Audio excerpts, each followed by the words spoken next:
16. See the hostility behind the friendly facade. The law of aggression. On the surface, the people around you appear so polite and civilized. But beneath the mask, they are all inevitably dealing with frustrations. They have a need to influence people and gain power over circumstances. Feeling blocked in their endeavors, they often try to assert themselves in manipulative ways that catch you by surprise. And then there are those whose need for power and impatience to obtain it are greater than others. They turn particularly aggressive, getting their way by intimidating people, being relentless, and willing to do almost anything.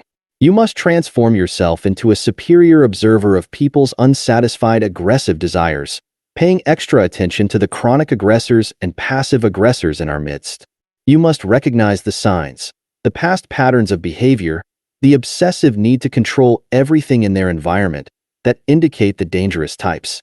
They depend on making you emotional, afraid, angry, and unable to think straight.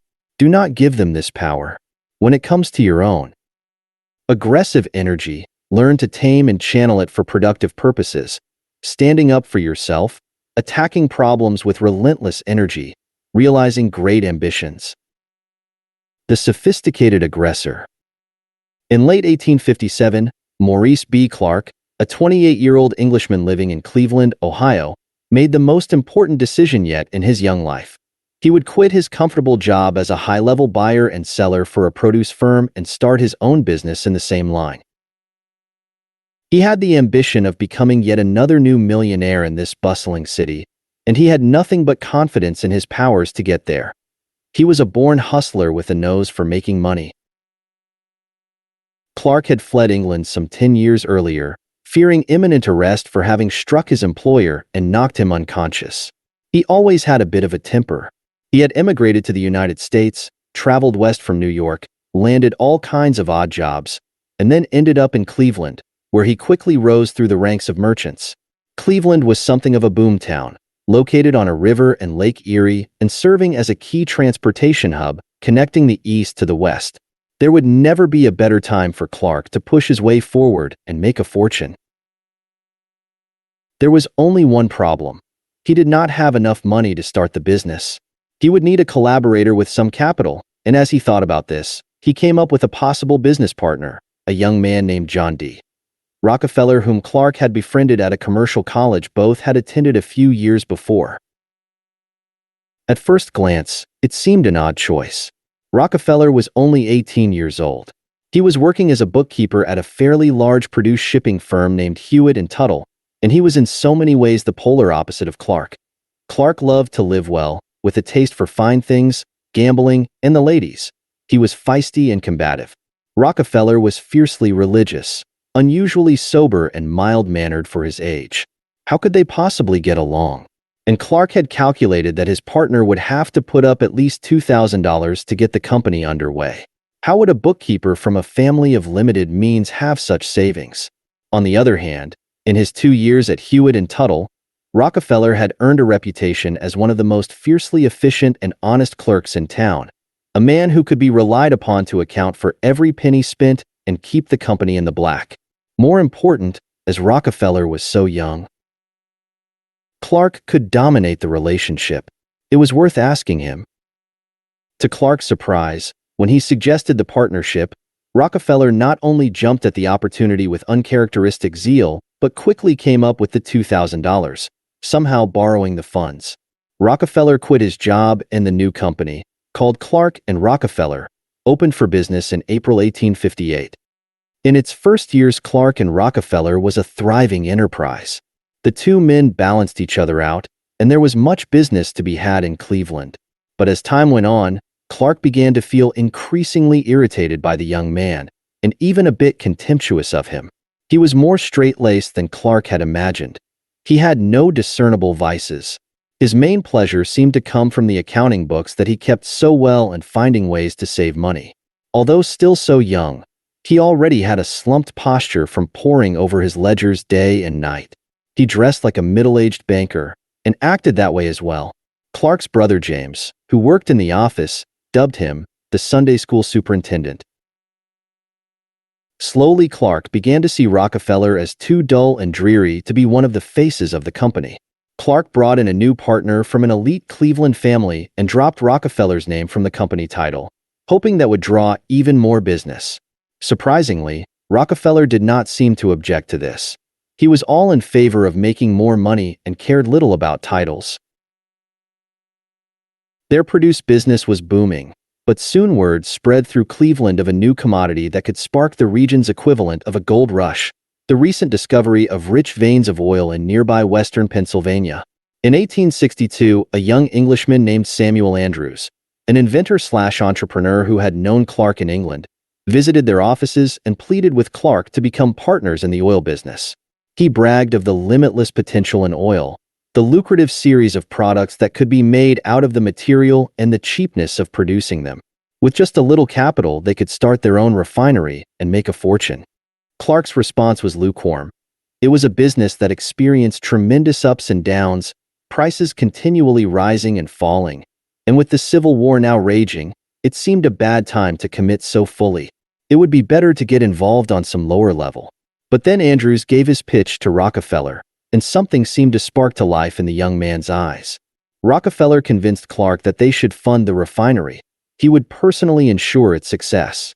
Clark had never seen Rockefeller so enthusiastic about anything. It must mean something, he thought, and so he relented to the pressure from the two men. In 1863, they formed a new refining business called Andrews, Clark and Company.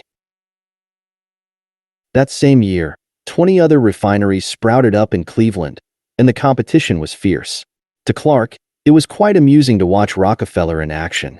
He spent hours in the refinery, sweeping the floors, polishing the metal, rolling out barrels, stacking hoops.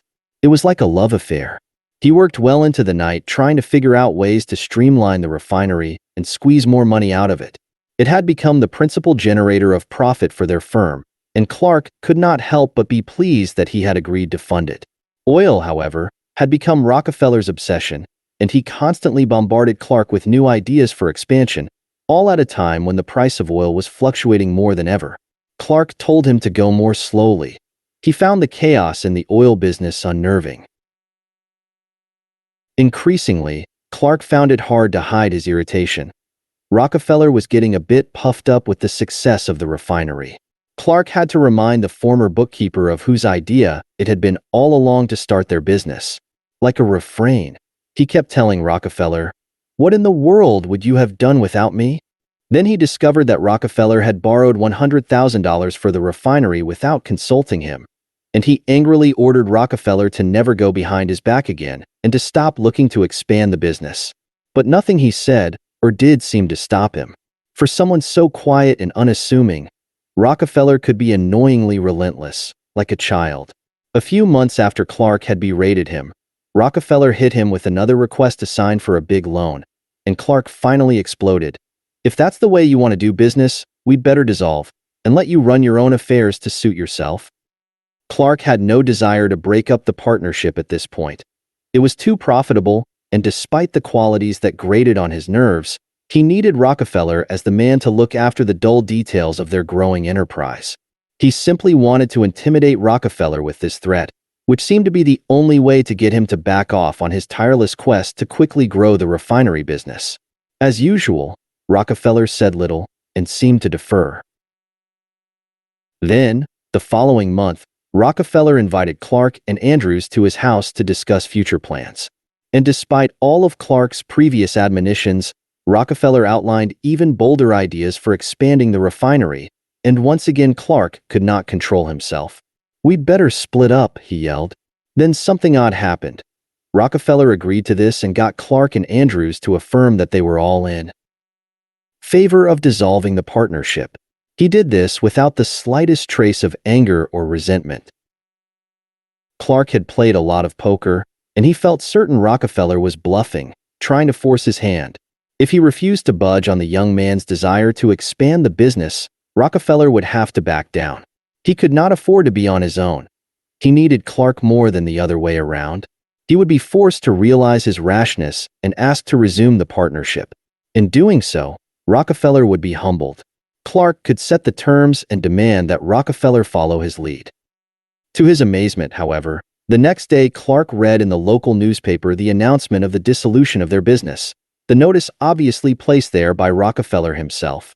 When Clark confronted him later that day, Rockefeller calmly replied he was merely putting into action what they had agreed upon the day before, that it had been Clark's idea to start with, and that he thought Clark was right. He suggested they hold an auction and sell the company to the highest bidder. Something about his dull, businesslike manner was infuriating. At this point, agreeing to the auction was not the worst option. Clark would outbid him and be rid of this insufferable upstart once and for all. On the day of the auction in February 1865, Clark used a lawyer to represent his side, while Rockefeller represented himself, yet another sign of his arrogance and lack of sophistication. The price kept ticking upward, and finally Rockefeller bid $72,500, a rather ridiculous and shocking price to pay, a sum that Clark could not possibly afford. How would Rockefeller have so much money, and how could he possibly run this business without Clark? He clearly had lost any business sense that he had had. If that was what he was willing to pay, and he had the funds, let him have it in good riddance. As part of the sale, Rockefeller got the refinery but had to let go of the produce business with no compensation. Clark was more than satisfied, although it bothered him that Andrews had decided to go along with Rockefeller and remain his partner. In the months to come, however, Maurice Clark began to reassess what had happened. He started to have the uneasy feeling that Rockefeller had been planning this for months, perhaps more than a year.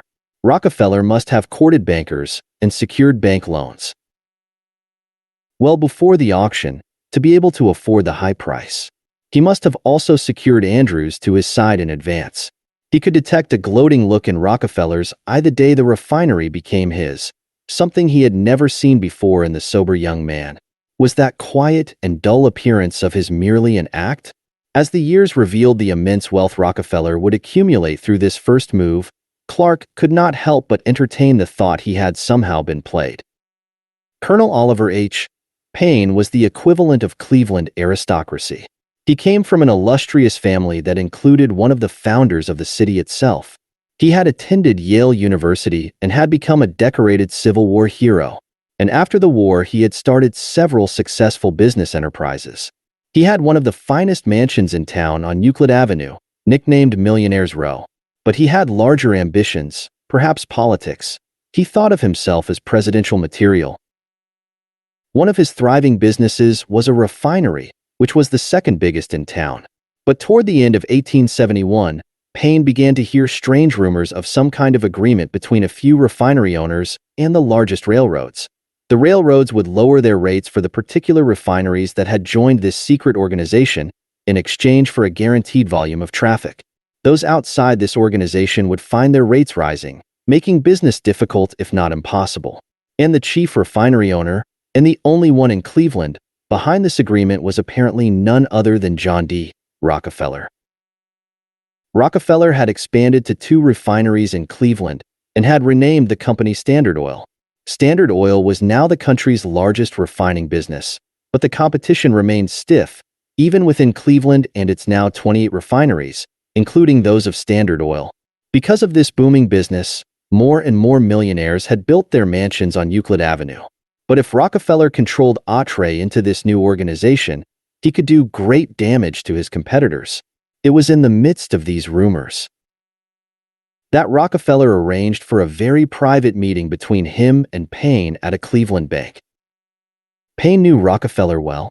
They had been born 2 weeks apart, had gone to the same high school, and lived near each other on Euclid Avenue. He admired Rockefeller's business savvy, but also feared him. Rockefeller was the kind of man who could not stand to lose in anything. If someone passed him by in a horse-drawn carriage, Rockefeller would have to whip his horses and overtake it. They worshipped in the same church. Payne knew he was a man of high principle, but he was also quite mysterious and secretive. In their meeting, Rockefeller confided in Payne. He was the first outsider to be told of the existence of this secret organization, to be called the Southern Improvement Company, SIC. Rockefeller claimed it was the railroads that had come up with the idea of the SIC to increase their profits, and that he had really had no choice but to enter into the agreement. He did not invite Payne to join the SIC. Instead, he offered to buy out Payne's refinery at a very nice price, to give Payne a hefty amount of Standard Oil stock that would certainly mint him a fortune, and to bring him in as a high-level executive with an illustrious title. He would make far more money this way than by trying to compete with Standard Oil. Rockefeller said all of this in the politest tone. He was going to keep expanding and bring some much-needed order to the anarchic oil industry. It was a crusade of his, and he was inviting Payne to be a fellow crusader from within Standard Oil. It was a compelling way to present his case, but Payne hesitated. He had moments of exasperation in dealing with this unpredictable business, but he had not thought of selling the refinery. It was all so sudden. Sensing his indecision, Rockefeller gave him a look of great sympathy and offered Payne the chance to examine Standard Oil's ledgers to convince him of the futility of resistance. Payne could hardly turn that down, and what he saw in a few short hours astounded him. Standard Oil had considerably higher profit margins than his own. Nobody had suspected to what extent Standard Oil was outpacing its rivals. For Payne, it was enough, and he accepted Rockefeller's offer. News of the sale of Payne's refinery, as well as the growing rumors of the existence of the SIC, completely rattled the other refinery owners. In town, with Payne's refinery in his pocket, Rockefeller was in a very strong position. Within weeks, J.W. Façade of Façade and Critchley, another major refinery in town, received a visit from Rockefeller. His pitch was ever so slightly more ominous than what he had delivered to Payne. The business was too unpredictable. Cleveland was farther away from the oil-producing towns, and the refiners had to pay more for crude oil to be shipped there. They were at a continual disadvantage. With the prices of oil continuing to fluctuate, many of them would go bust. Rockefeller was going to consolidate them and give Cleveland some leverage with the railroads. He was doing them all a favor, relieving them of the tremendous burdens of the business and giving them money before they went broke, which with the SIC was certain to happen. The price he offered for Fawcett's refinery was certainly less generous than what he had paid Payne, as were the shares and the position within Standard Oil that went along with the proposition, and Fawcett was quite reluctant to sell, but a glance at Standard Oil's books overwhelmed him, and he surrendered to Rockefeller's terms. Now more and more refinery owners received a visit from Rockefeller, and one after another succumbed to the pressure, since holding out put them in a weaker negotiating position, as the price Rockefeller offered for their refineries kept getting lower. One holdout owner was Isaac Hewitt, Rockefeller's former boss when he was a fledgling bookkeeper. Selling the refinery at such a low price could ruin Hewitt. He begged Rockefeller for mercy and to be left alone with his business. Rockefeller, ever gentle and polite, told him that he could not possibly compete with Standard Oil moving forward. "I have ways of making money you know nothing about," he explained.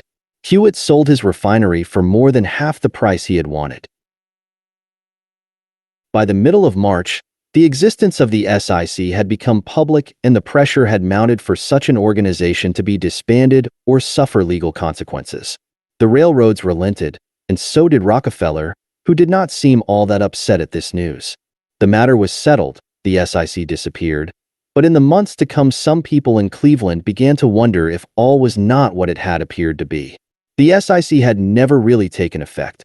It had remained just a rumor, and Standard Oil, it seemed, was the principal source of that rumor. In the meantime, Rockefeller had effected what had become known as the Cleveland Massacre. In just a few months, he had bought out 20 of the 26 refineries outside his control. Many elegant mansions of former millionaires on Euclid Avenue were now being sold or boarded up, as Rockefeller had carefully knocked them out of the business. He had acted as if the railroads were calling all the shots with the SIC, but perhaps it had been the other way around. In the years to come, those in the railroad business began to greatly fear the growing power of Standard Oil.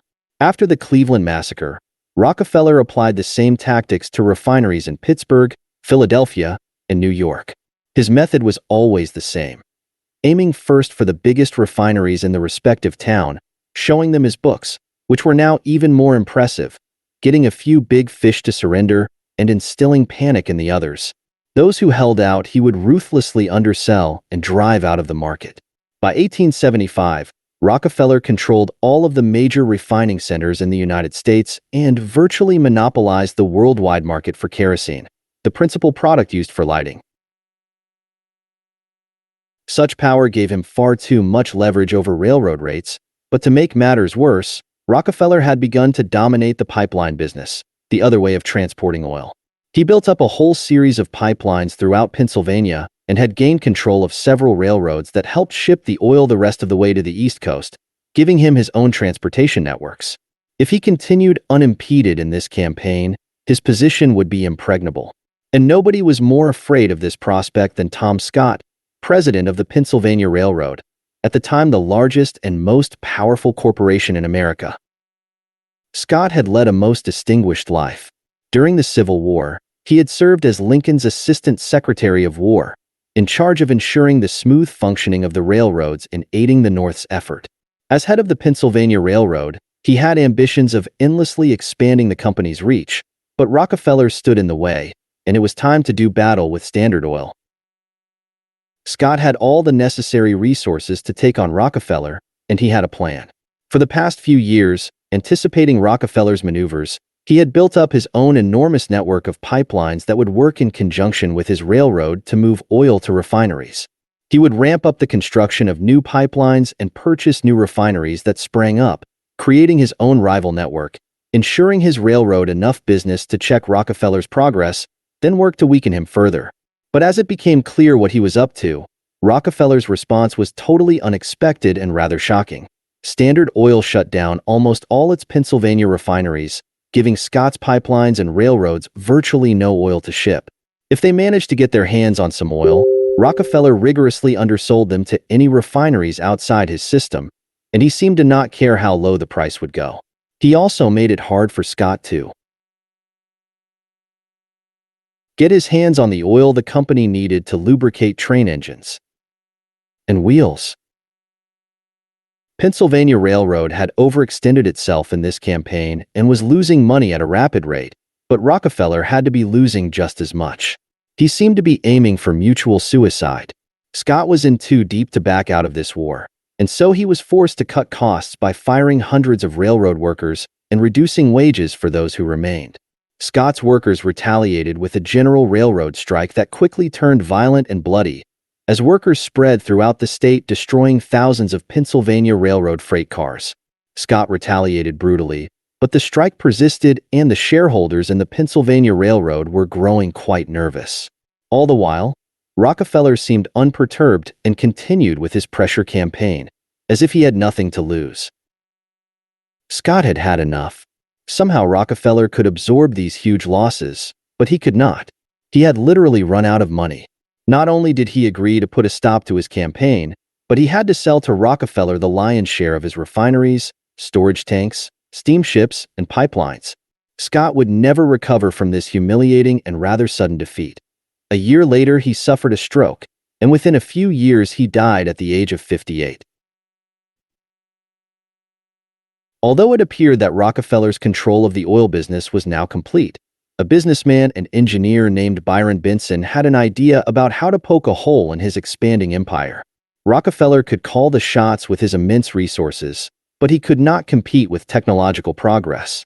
What gave Rockefeller an advantage was that pipelines were relatively short, at most 30 miles long. He could dominate by creating pipeline networks all across Pennsylvania and by controlling many of the railroads operating between the refineries and the pipelines. Even if someone had an independent pipeline, at some point he would depend on Standard Oil to transport the oil the rest of the way. What if, however, Benson could design something new, one long, continuous pipeline that would run from the oil fields of western Pennsylvania to the eastern seaboard? In that way, he could deliver oil directly to the few independent East Coast refineries that remained and guarantee low prices for them, bypassing Rockefeller's network. This would halt Rockefeller's momentum, and with more of these long-range pipelines, rivals to Standard Oil could begin to compete on fairer terms. It would not be easy. The pipeline would require some novel engineering to make the oil flow upward over the hills and mountains that would inevitably be in the way, but Benson had been working on this. And because Rockefeller had made so many enemies and so many feared his growing monopoly, Benson was able to raise very large sums of money from investors, more than enough to cover the high cost of building such a pipeline. Benson named his enterprise the Tidewater Pipeline Company, and in 1878 construction began. But almost immediately he had to deal with an insidious campaign to halt the work on the pipeline. Benson depended on railroad tank cars to transport the heavy materials to the construction site, but it seemed that over the years Rockefeller had bought up the lion's share of such cars and had virtually cornered the market. Wherever he turned to find tank cars, Benson ran into Standard Oil subsidiaries that controlled them. Benson had to find other means of moving the material, and this added to his costs and wasted valuable time. All of this only made him more determined to finish the job and outwit Rockefeller. This, however, was only the beginning. Benson needed to make his route to the sea as easy as possible, to save money, and that would mean running it through Maryland. But now word reached him that, through lots of generous bribes, Rockefeller had gotten the Maryland legislature to give an exclusive pipeline charter to Standard Oil. This meant Tidewater would have to pass through the hillier and even mountainous areas farther north in Pennsylvania, making the route more circuitous and the job more expensive. Then, however, came the most threatening blow of all. Rockefeller suddenly went on a real estate buying spree, purchasing large tracts of farmland in Pennsylvania, right in the way of Tidewater's advance to the sea. No price seemed too high for Standard Oil to pay.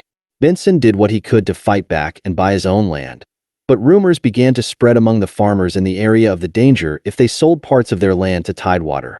Being so long, the pipeline would be subject to leaks that could ruin their crops. Clearly, Standard Oil was the source of the rumors, and they had an effect. To Benson, Rockefeller was like a relentless, invisible demon attacking him from all directions, ratcheting up the costs and the pressure. But Benson could be just as relentless. If Rockefeller bought out an entire valley, Benson made the pipeline change course, even if it meant going over more hills. The route became a ridiculous zigzag, but the pipeline kept inching its way east and finally reached the coast in May of 1879. Once the pipeline went into operation, however, no one could predict if its elaborate pumping system could move the oil up steep climbs. Slowly, the first flow of crude oil made its way through the pipeline, ascending even the highest mountain, and after 7 days, the first drops reached the end point. The Tidewater pipeline was considered one of the great engineering feats of the day, and Benson became an overnight hero. Finally, someone had outwitted and outfought Standard Oil. To Benson's amazement, however, Rockefeller now only ratcheted up the pressure. Tidewater had bled money and had little left in reserve, but here was Rockefeller drastically reducing rates on Standard Oil's own pipelines and railroads, transporting oil virtually for free. Tidewater could not find a drop of oil to ship, and this was bringing the company to its knees. By March of 1880, Benson had had enough, and he struck a deal with Standard Oil on the most favorable terms he could get, joining the two companies. But this was only a preliminary move. In the months to come, Rockefeller bought up more and more shares in Tidewater, bringing it completely under his control. Like so many others before him, in trying to fight against Rockefeller, Benson had only made him stronger and more invincible. How could anyone hope to fight against such an indomitable force? In the 1880s, the demand for kerosene to lighthouses and offices exploded, and Rockefeller controlled the market. And in cities and towns across America, local grocers and retailers began to notice a revolutionary new system introduced by Standard Oil. The company had set up storage tanks in all corners of the country and financed tank wagons to transport the kerosene to almost every town. Not only would Standard Oil salesmen personally sell the company's kerosene to stores, but they would also go from house to house, selling heaters and stoves directly to homeowners at the lowest prices. This threatened the business of many local retailers, and when they protested, Standard Oil representatives would tell them that they would stop the practice if the retailers sold exclusively Standard Oil products. For those who refused, Standard Oil would start its own grocery store in the area and, with cheap prices, drive the rebellious store owners out of business. In some areas, furious retailers would turn to a rival company, such as Republic Oil, which specialized in selling to retailers who hated Rockefeller. Little did they know that Standard Oil had secretly set up and owned Republic Oil. With all of these practices, Rockefeller had created a growing number of enemies, But none of them was as dogged and fanatical as George Rice, a man who had managed to maintain a small, independent refinery in Ohio. He tried to get lawmakers to investigate the company's practices. He published a newsletter called Black Death, which compiled all the muckraking articles on Rockefeller. And to somehow find a way to make a profit and snub his nose at Rockefeller, he decided he would personally travel and sell his own oil in several towns, bypassing the news system that had cornered the market. It was hard to imagine that Standard Oil could possibly care about him. The amount of oil he was trying to sell was minuscule and his success was quite limited. But when he managed to sell a mere 70 barrels of kerosene to a retailer in Louisville, suddenly he learned that the railroad that had agreed, while he was on the road, to ship his oil to him now refused to carry his product. He knew who was behind this, but he managed to find other, more expensive means to get shipments of oil. He moved to another town near Louisville, only to find Standard Oil salesmen there who had anticipated his presence and carefully kept underselling him. He found himself pushed to ever smaller towns farther south, but once again there were the Standard Oil men blocking his way, and soon he could not sell a drop of oil. It was as if they had spies everywhere and were tracking his progress. But more than anything, he felt the ubiquitous presence of Rockefeller himself, who clearly knew of his little campaign and was out to crush this tiniest of competitors at all costs. Finally realizing what he was truly up against, Rice gave up the fight and returned home. In the early 1900s, after Rockefeller had resigned as head of Standard Oil, he began to fascinate the American public. He was by far the wealthiest man in the world, the first billionaire on the planet, but the stories of the way he had conducted his battles and the monopoly he had forged made them wonder about his character. He was a notorious recluse, and few knew anything concrete about him. Then some among his many enemies initiated a series of court cases to break up the Standard Oil monopoly. Rockefeller was forced to testify, and to the public's amazement, he was not at all like the devil they had imagined. As one newspaper writer reported, he seems the embodiment of sweetness and light. His serenity could not be disturbed. At times his manner was mildly reproachful, at others tenderly persuasive, but never did he betray an ill temper or vexation. As he emerged as the world's most generous philanthropist, and as the public came to appreciate the cheap oil he provided, they changed their opinion of him. After all, as the major shareholder in Standard Oil, he had immense influence, and he had agreed to the breakup of the Standard Oil monopoly. Little did they know that behind the scenes he operated as he always had done, finding loopholes in the law, keeping the monopoly together through secret agreements, and maintaining his control. He would not allow anyone to block his path, and certainly not the government. Air interpretation. The story of the rise to power of John D. Rockefeller has to be considered one of the most remarkable in history. In a relatively short period of time, some 20 years, he rose from the bottom of society, his family had suffered periods of poverty, to become the founder and owner of the largest corporation in America, and shortly after that to emerge as the wealthiest man in the world. In the process, as so often happens in such cases, his story became shrouded in all kinds of myths. He was either a demon or a god of capitalism. But lost in all of these emotional responses is the answer to a simple question. How did one man, with little help, accumulate so much power in so little time? If we examine him closely, we must conclude that it wasn't through supreme intelligence or some particular talent or creative vision. He had some of those qualities, but nothing strong enough to account for his outrageous success. In truth, what we can attribute it to more than anything is the sheer relentless force of will that he possessed to utterly dominate every situation and rival he encountered, and to exploit every opportunity that crossed his path. We shall call this aggressive energy. Such energy can have productive purposes. See the last section in the chapter for more on this. And certainly Rockefeller had some achievements that benefited the society of his time. But as so often happens with highly aggressive people, this energy pushed him to monopolize virtually all power in a complex industry.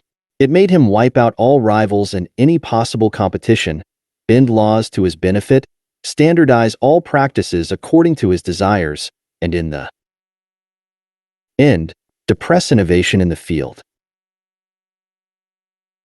Let us divorce Rockefeller's story from the usual emotional responses and simply look at him dispassionately as a kind of specimen to help us understand the nature of highly aggressive individuals and what makes large numbers of people submit to their will.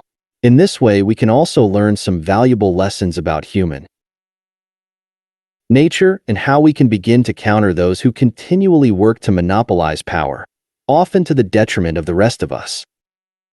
Rockefeller grew up in peculiar circumstances. His father, William, was a notorious con artist, and from the very beginning, the father set a rather unpleasant pattern for the family. He would leave his wife, Eliza, and 4 children, John being the eldest, 4 months on end in their flimsy cabin in western New York and travel the region plying his various con games. During this time, the family would have barely enough money to survive. Eliza had to find a way to make every penny count. Then the father would reappear with wads of cash and gifts for the family. He was amusing, a great storyteller, but at times rather cruel and even violent. Then he would leave again, and the pattern would reset. It was impossible to predict when he would return, and the members of the family were continually on edge when he was there and when he was not. As a teenager, John had to go to work to help bring some stability to the family's finances. And as he advanced in his career, he could not escape the anxieties that had plagued him in his childhood. He had a desperate need to make everything orderly and predictable in his environment. He immersed himself deeply in his accounting books. Nothing was more predictable than the pluses and minuses on a ledger sheet. At the same time, he had great ambitions for making a fortune. His father had instilled in him an almost visceral love of money.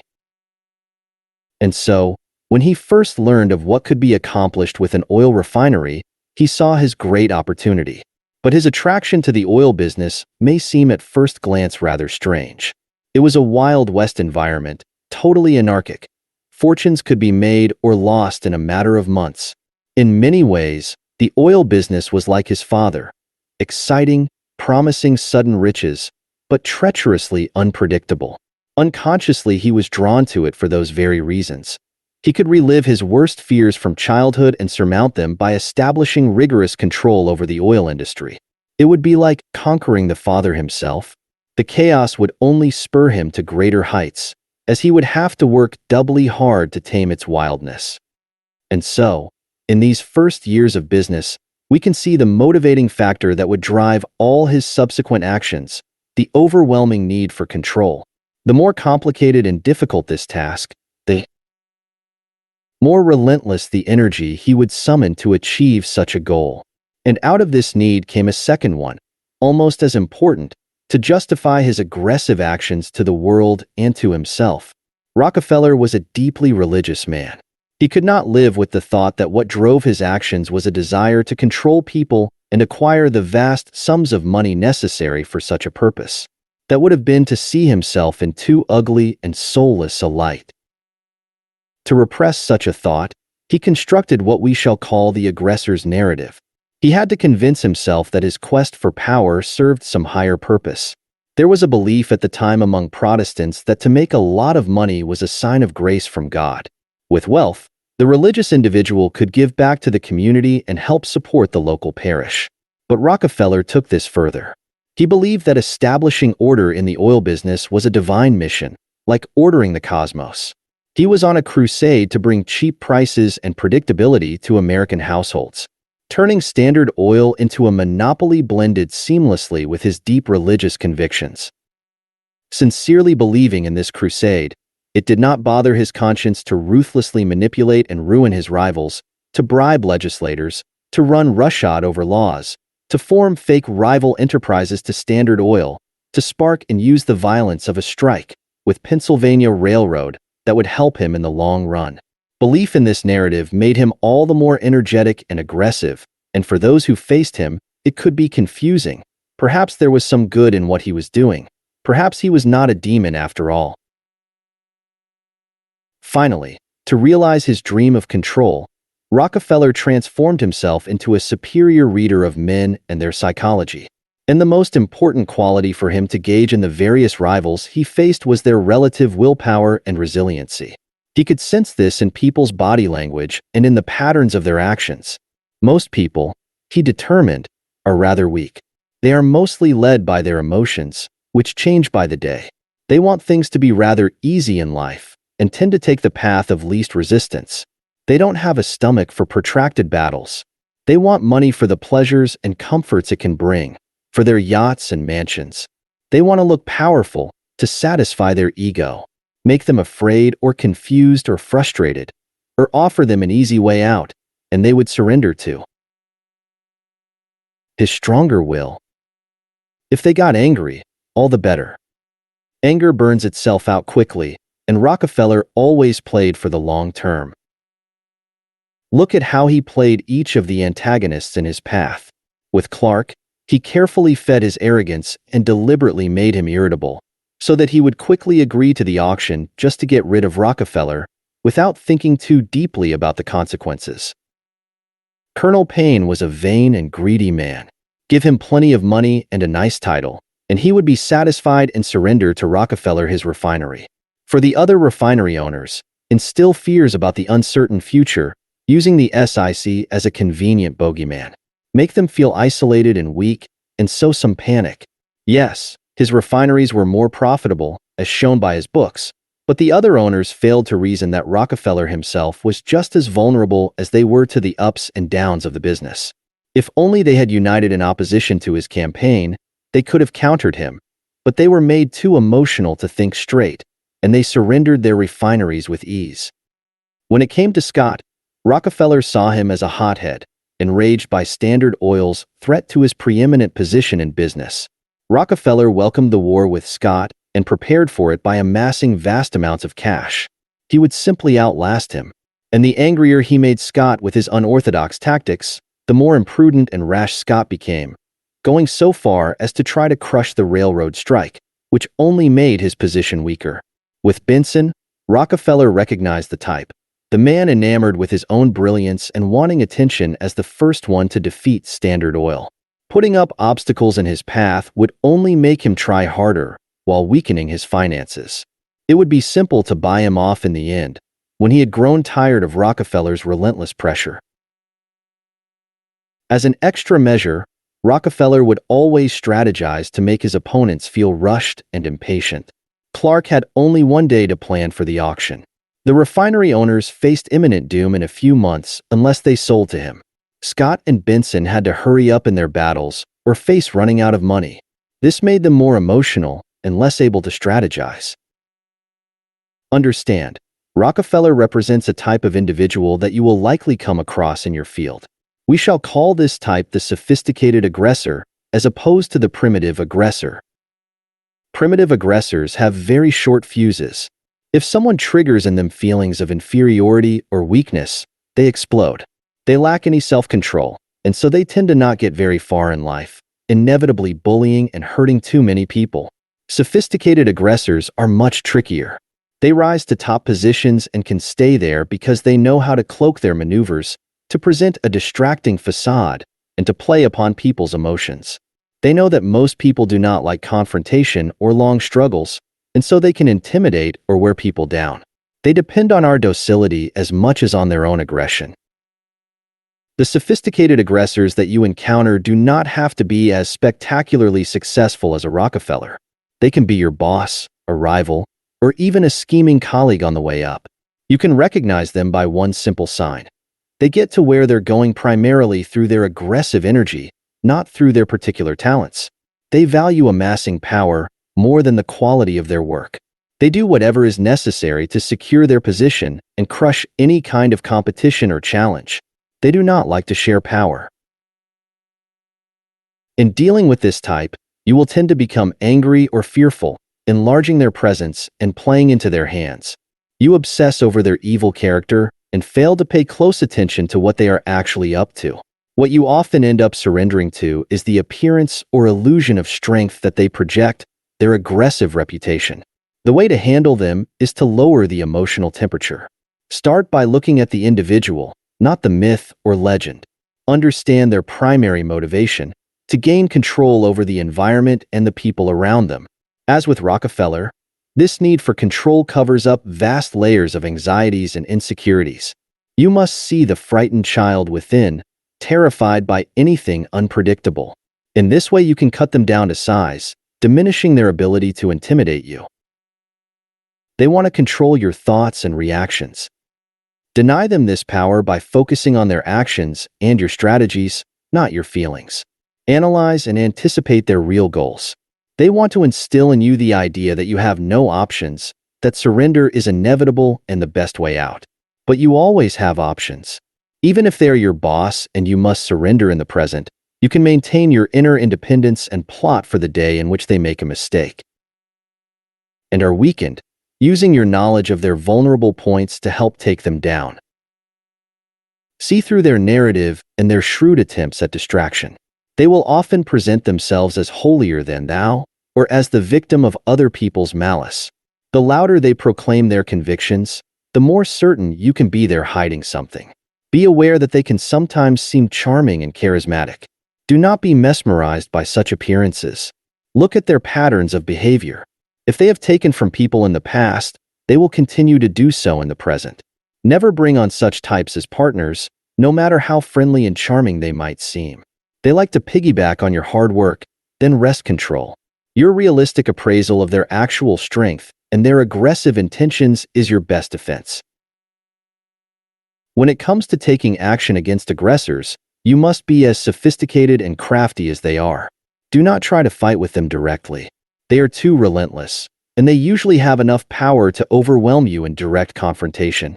You must outwit them, finding unexpected angles of attack. Threaten to expose the hypocrisy in their narrative or the past dirty deeds they have tried to keep hidden from the public. Make it seem that a battle with you will be costlier than they had imagined, that you are also willing to play a little dirty, but only in defense. If you are particularly clever, appear relatively weak and exposed, baiting them into a rash attack that you have prepared for. Often the wisest strategy is to band together with others who have suffered at their hands, creating strength and leverage in numbers. Keep in mind that aggressors often get their way because you fear that in fighting them, you have too much to lose in the present.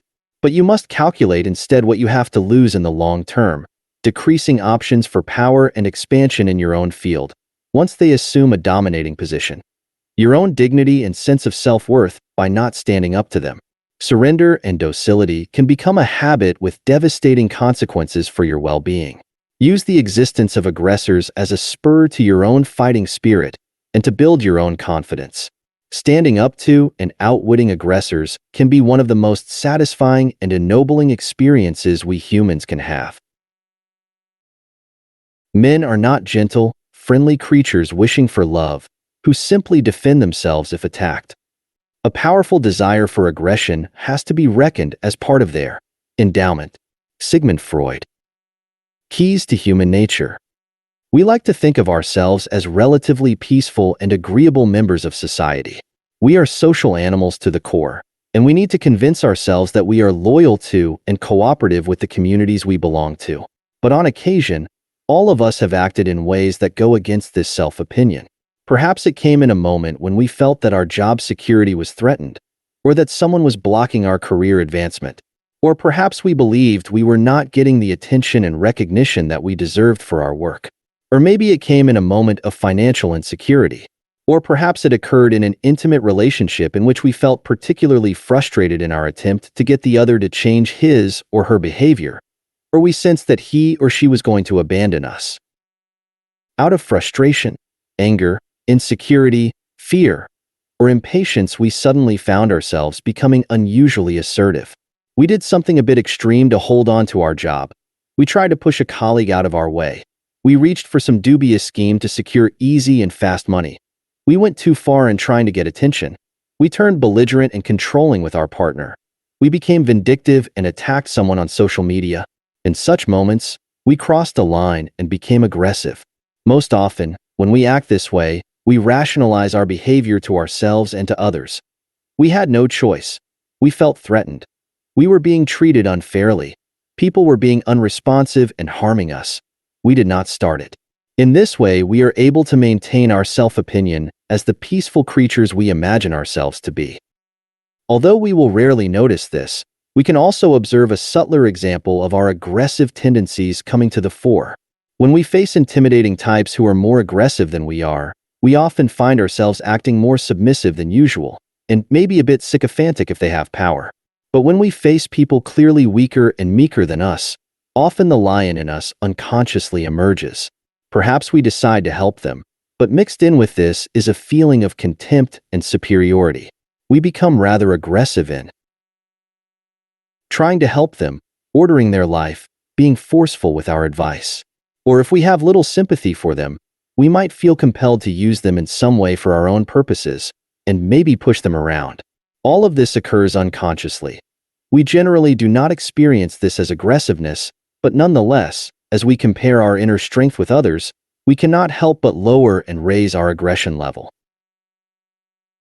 We can notice this split between what we think of ourselves and how we actually act at times, in the behavior of our friends, colleagues, and those in the news. In our workplace, inevitably certain people push their way forward and grab more power. Perhaps they take credit for our work, or steal our ideas, or push us off a project, or ally themselves rather vigorously with those in power. We can see on social media the delight people take in feeling outraged, in attacking and bringing down others.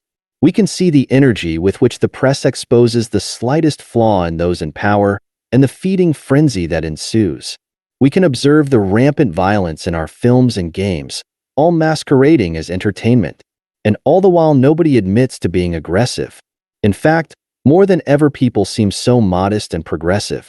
The split is profound. What this means is the following.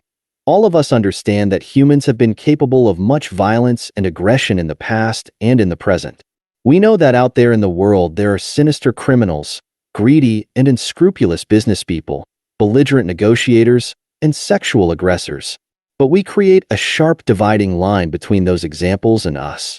We have a powerful block against imagining any kind of continuum or spectrum when it comes to our own aggressive moments and those of the more extreme variety in others. We in fact define the word to describe the stronger manifestations of aggression, excluding ourselves. It is always the other who is belligerent, who starts things, who is aggressive. This is a profound misconception of human nature. Aggression is a tendency that is latent in every single human individual. It is a tendency wired into our species. We became the preeminent animal on this planet precisely because of our aggressive energy, supplemented by our intelligence and cunning. We cannot separate this aggressiveness from the way we attack problems, alter the environment to make our lives easier, fight injustice, or create anything on a large scale. The Latin root of the word aggression means to step forward, and when we assert ourselves in this world and try to create or change anything, we are tapping into this energy. Aggression can serve positive purposes. At the same time, under certain circumstances, this energy can push us into antisocial behavior, into grabbing too much or pushing people around. These positive and negative aspects are two sides of the same coin. And although some individuals are clearly more aggressive than others, all of us are capable of slipping into that negative side. There is a continuum of human aggression, and we are all on the spectrum. Being unaware of our true nature causes us many problems. We can turn aggressive in the negative sense without realizing what is happening, and then pay the consequences for going too far.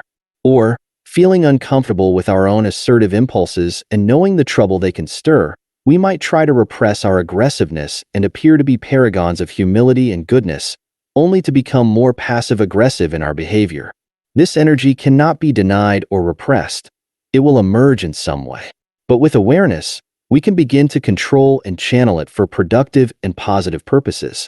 To do so, we must understand the source of all human aggression, how it turns negative, and why some people become more aggressive than others. The source of human aggression. Unlike any other animal, we humans are aware of our own mortality and that we could die at any moment. Consciously and unconsciously, this thought haunts us throughout our lives. We are aware that our position in life is never secure. We can lose our job, our social status, and our money, often for reasons beyond our control. The people around us are equally unpredictable. We can never read their thoughts, anticipate their actions, or totally rely on their support. We are dependent on others, who often don't come through. We have certain innate desires for love, excitement, and stimulation, and it is often beyond our control to satisfy these desires in the way we would like. In addition, we all have certain insecurities that stem from wounds in our childhood. If events or people trigger these insecurities and reopen old wounds, we feel particularly vulnerable and weak. What this means is that we humans are continually plagued by feelings of helplessness that come from many sources.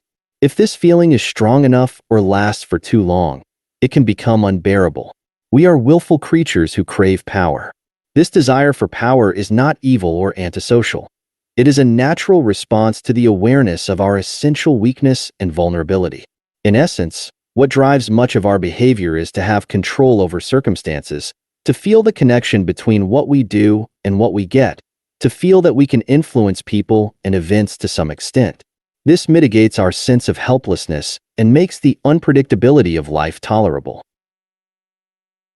We satisfy this need by developing solid work skills that help us secure our career status and give us a feeling of control over the future. We also try to develop social skills that allow us to work with other people, earn their affection, and have a degree of influence over them. When it comes to our needs for excitement and stimulation, we generally choose to satisfy them through various activities, sports, entertainment, seduction, that our culture provides or accepts. All of these activities help us to have the control that we crave, but they require that we recognize certain limits. To gain such power in our work and relationships, we must be patient. We cannot force things. It takes time to secure our career position, to develop genuine creative powers, to learn how to influence people and charm them. It also requires abiding by certain social codes and even laws. We cannot do just anything to get ahead in our careers. We cannot force people to do our bidding. We can call these codes and laws guardrails that we carefully stay within in order to gain power while remaining liked and respected. In certain moments, however, we find it hard to accept these limits.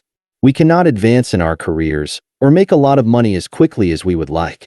We cannot get people to work with us to the degree that we want them to. So we feel frustrated. Or perhaps an old wound from childhood is suddenly reopened. If we anticipate that a partner could be ending the relationship, and we have a great fear of being abandoned stemming from parental coldness, we could easily overreact and try to control him or her, using all of our manipulative powers and turning quite aggressive. Feelings of love often turn to hostility and aggression in people because it is in love that we feel most dependent, vulnerable, and helpless. In these cases, our hunger for more money, power, love, or attention overwhelms any patience we might have had. We might then be tempted to go outside the guardrails, to seek power and control in a way that violates tacit codes and even laws. But for most of us, when we cross the line, we feel uncomfortable and perhaps remorseful. We scurry back to within the guardrails, to our normal ways of trying for power and control. Such aggressive acts can occur at moments in our lives, but they do not become a pattern. This is not the case, however, with more chronically aggressive types. The sense of helplessness or frustration that we may feel upon occasion plagues them more deeply and more often. They feel chronically insecure and fragile and must cover this with an inordinate amount of power and control. Their need for power is too immediate and strong for them to accept the limits and overrides any sense of compunction or social responsibility. It is possible that there is a genetic component to this.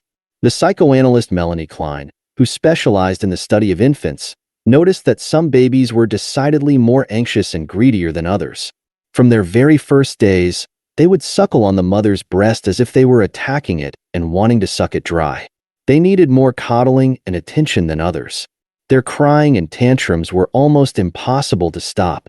They felt a higher degree of helplessness that verged on continual hysteria. Such babies were in the minority, but she noticed them often enough. She speculated that those who are chronically aggressive could be adult versions of the greedy baby. They are simply born with a greater need to control everything around them. They brood more over feelings of hurt or envy. Why should other people have more than me?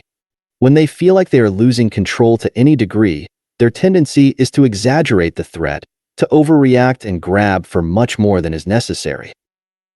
It is also true that early family life can play a decisive role. According to the psychoanalyst and writer Eric Fromm, if parents are too domineering, if they repress their children's need for power and independence, such children are often the types who later like to dominate and tyrannize others. If they were beaten as children, they often resort to beating and physical abuse as adults. In this way, they turn the enforced passivity in their childhood into something active as adults, giving them the feeling of control they sorely lacked in their earliest years through aggressive behavior. Whatever the cause of their tendencies, these types do not scurry back within the guardrails, but rather continually resort to aggressive behavior. They have an unusually strong will and little patience to satisfy their desires through the socially acceptable channels. They find the normal ways of gaining stimulation too dull. They need something stronger and more immediate. If they are the primitive type, they may turn to criminal behavior or simply become the overt bully. If they are more sophisticated, they will learn to control this behavior to some extent and use it when necessary. What this means is that human aggression stems from an underlying insecurity, as opposed to simply an impulse to hurt or take from others. Before any impulse to take aggressive action, aggressors are unconsciously processing feelings of helplessness and anxiety. They often perceive threats that are not really there, or exaggerate them. They take action to preempt the perceived attack of another, or to grab for things in order to dominate a situation they feel may elude their control. Such feelings also provoke the positive type of aggression as well. Feeling the need to fight an injustice or create something important is preceded by feelings of anxiety and insecurity. It remains an attempt at control for positive purposes. When we look at any chronic aggressor around us, we must search for the underlying insecurity, the deep wound, the reverberating feelings of helplessness from their earliest years. We can notice the following interesting phenomenon. People who are domineering often are extremely intolerant of any kind of dissent. They need to be surrounded by sycophants and constantly be reminded of their greatness and superiority. If such types have political power, they work to tamp down any negative publicity and control what people say about them. We must see this hypersensitivity to criticism as a sign of great inner weakness. A person who is truly strong from within can endure criticism and open discussion without feeling personally threatened. Generally, aggressors and authoritarian types are expert at concealing this profound inner weakness by constantly projecting toughness and conviction.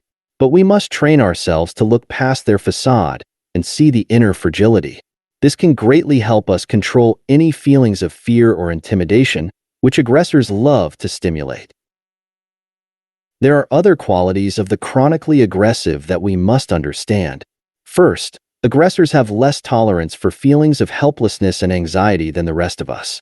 What might cause us to feel frustrated or insecure will often trigger in them a much more powerful reaction and rage. This is perhaps why chronic aggression is much more common among men than women. Men find it harder to manage feelings of dependency and helplessness, something psychologists have noted in male infants. Men are generally more insecure about their status in the work world and elsewhere. They have a greater need to continually assert themselves and gauge their effect on others. Their self-esteem is tied to feelings of power, control, and respect for their opinions.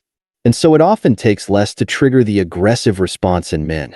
In any event, we must always be aware that the chronic aggressor is more thin-skinned than we are, and if we know we are dealing with this type, we must be particularly careful to not inadvertently trigger their rage response by challenging their self-esteem or criticizing them.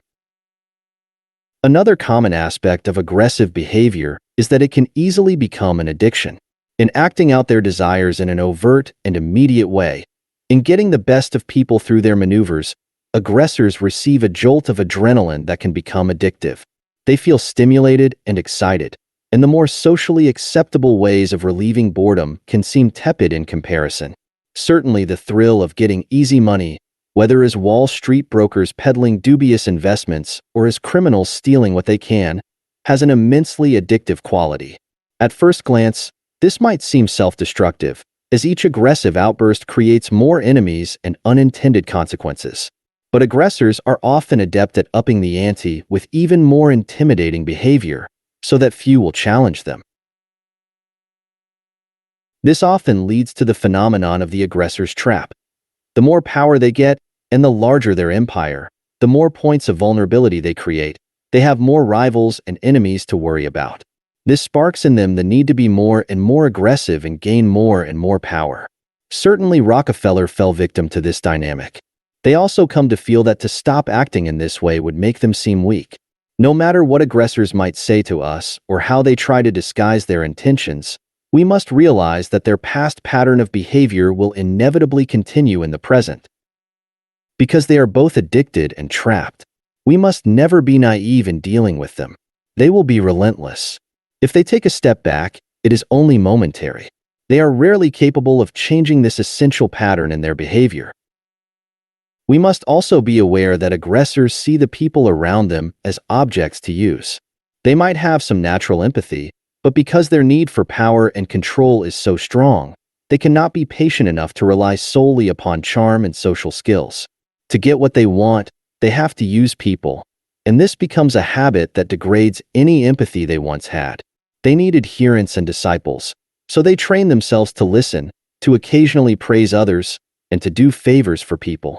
The charm they may display upon occasion, however, is only for effect and has little human warmth to it. When they are listening to us, they are gauging the strength of our will and seeing how we can serve their purposes down the road. If they praise us or do us a favor, it is a way to further entrap and compromise us. We can see this in the nonverbal cues, in the eyes that look through us, and how thinly they are engaged in our stories. We must always try to make ourselves immune to any attempt at charm on their part, knowing what purpose it serves. It is interesting to note that despite all of the socially negative qualities that aggressors inevitably reveal, they are frequently able to attract enough followers to help them in their quest for power. The people who are attracted to such aggressors often have their own deep-seated issues, their own frustrated aggressive desires. They find the confidence and sometimes brazenness of the aggressor quite exciting and appealing. They fall in love with the narrative. They become infected with the leader's aggression and get to act it out on others, perhaps those below them. But such an environment is tiring, and those serving the aggressor are constantly taking hits to their self-esteem.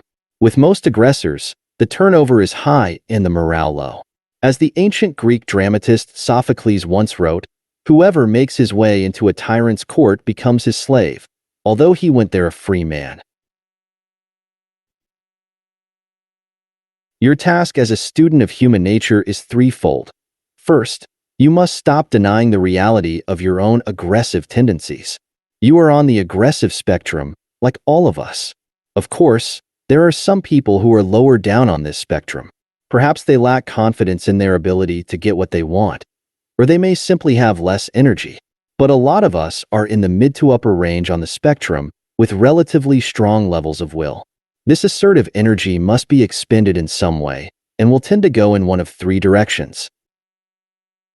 First, we can channel this energy into our work, into patiently achieving things, controlled aggression. Second, we can channel it into aggressive or passive-aggressive behavior. Finally, we can turn it inward in the form of self-loathing, directing our anger and aggression at our own failings and activating our internal saboteur. More on this later. You need to analyze how you handle your assertive energy. A way to judge yourself is to see how you handle moments of frustration and uncertainty, situations in which you have less control.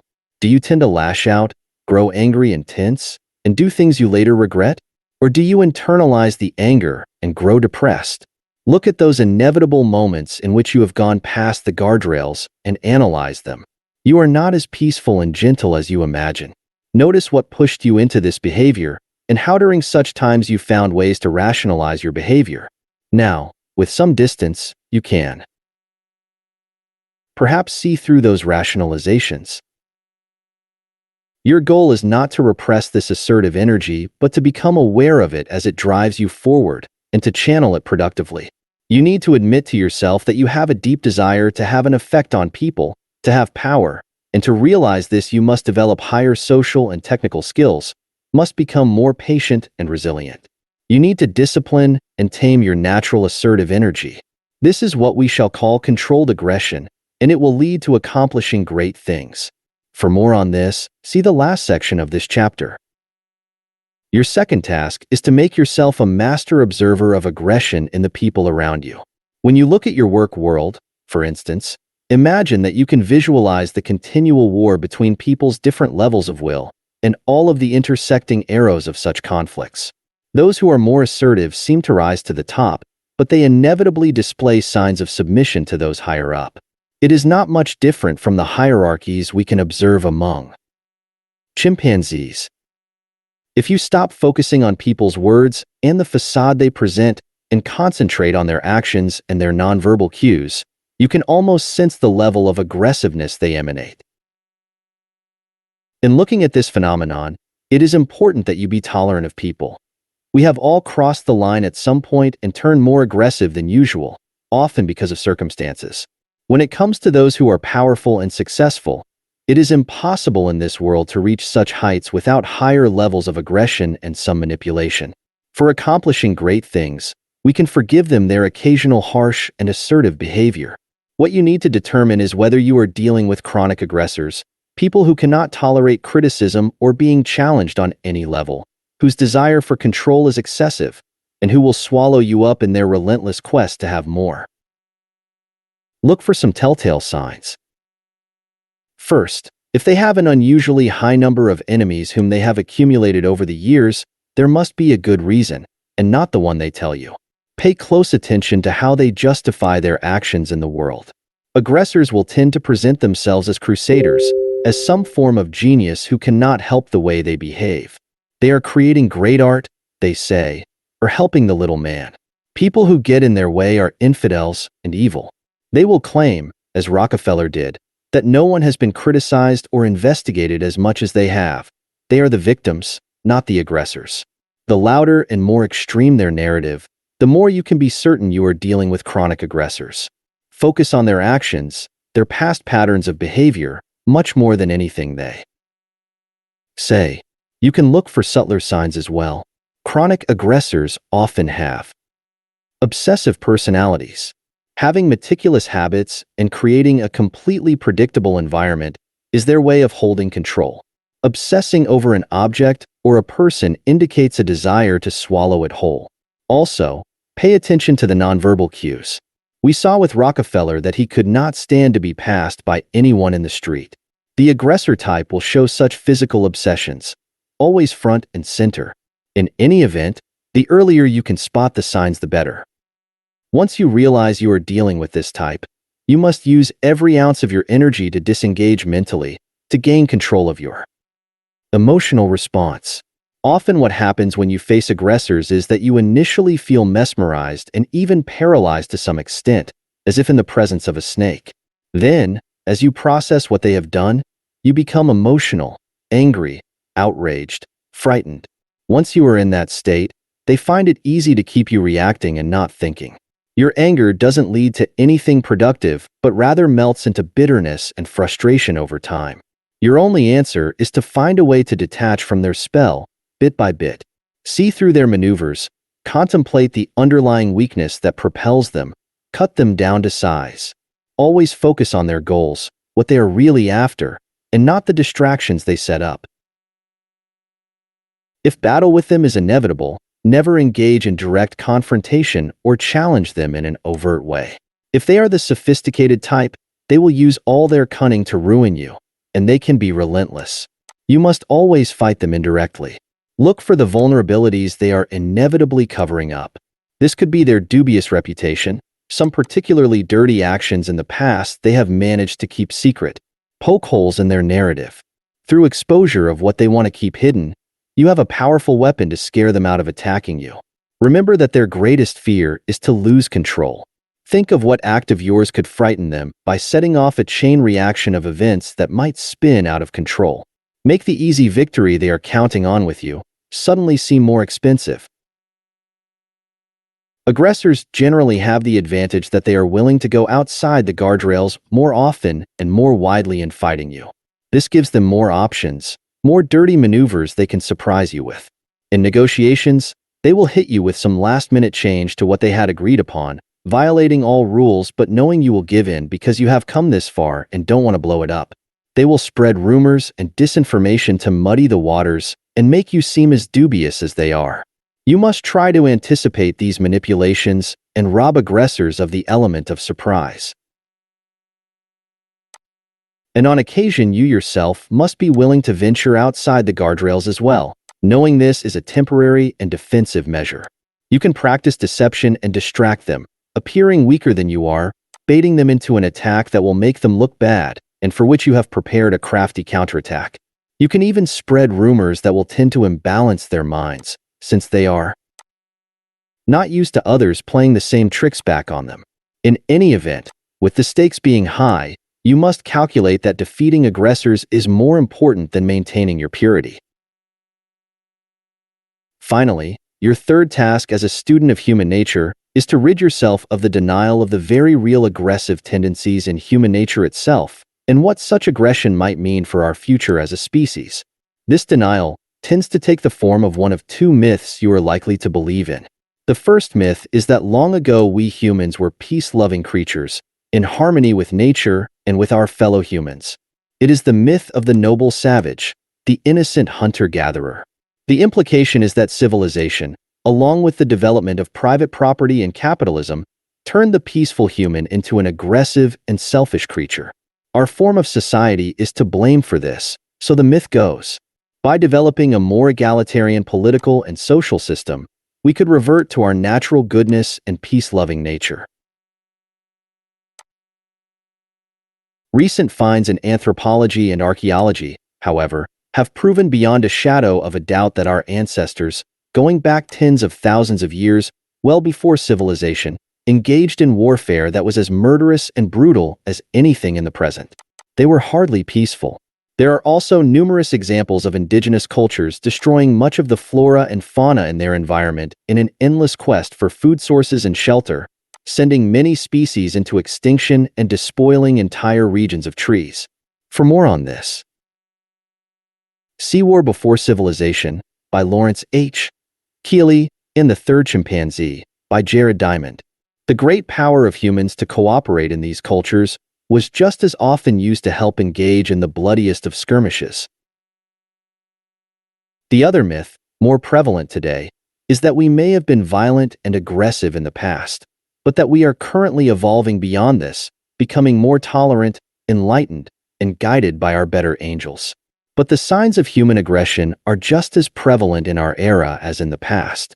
We can hold up as evidence the endless cycles of war, the acts of genocide, and the increasing hostility between states and ethnicities within states that continue well into this century. The immense powers of technology have only enhanced our destructive powers when it comes to war, and our depredation of the environment has only gotten substantially worse, despite our awareness of the problem. We can also take note of the growing levels of inequality in power and wealth around the globe in recent times, approaching the disparities that existed centuries ago.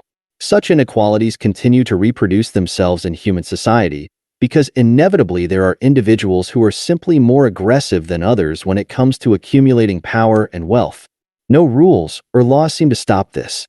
The powerful write the rules to benefit themselves, and the monopolizing tendencies of the 19th century, as exemplified by Standard Oil, signs of corporate aggression, have just reshaped themselves to fit the newest industries. In the past, people attended executions as a form of entertainment.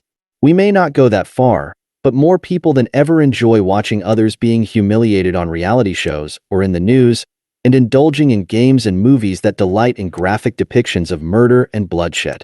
We can also see an increasingly aggressive edge to our humor.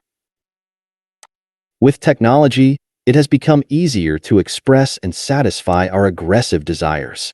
Without having to physically face people, on the internet our arguments and criticisms can become that much more hostile, heated, and personal.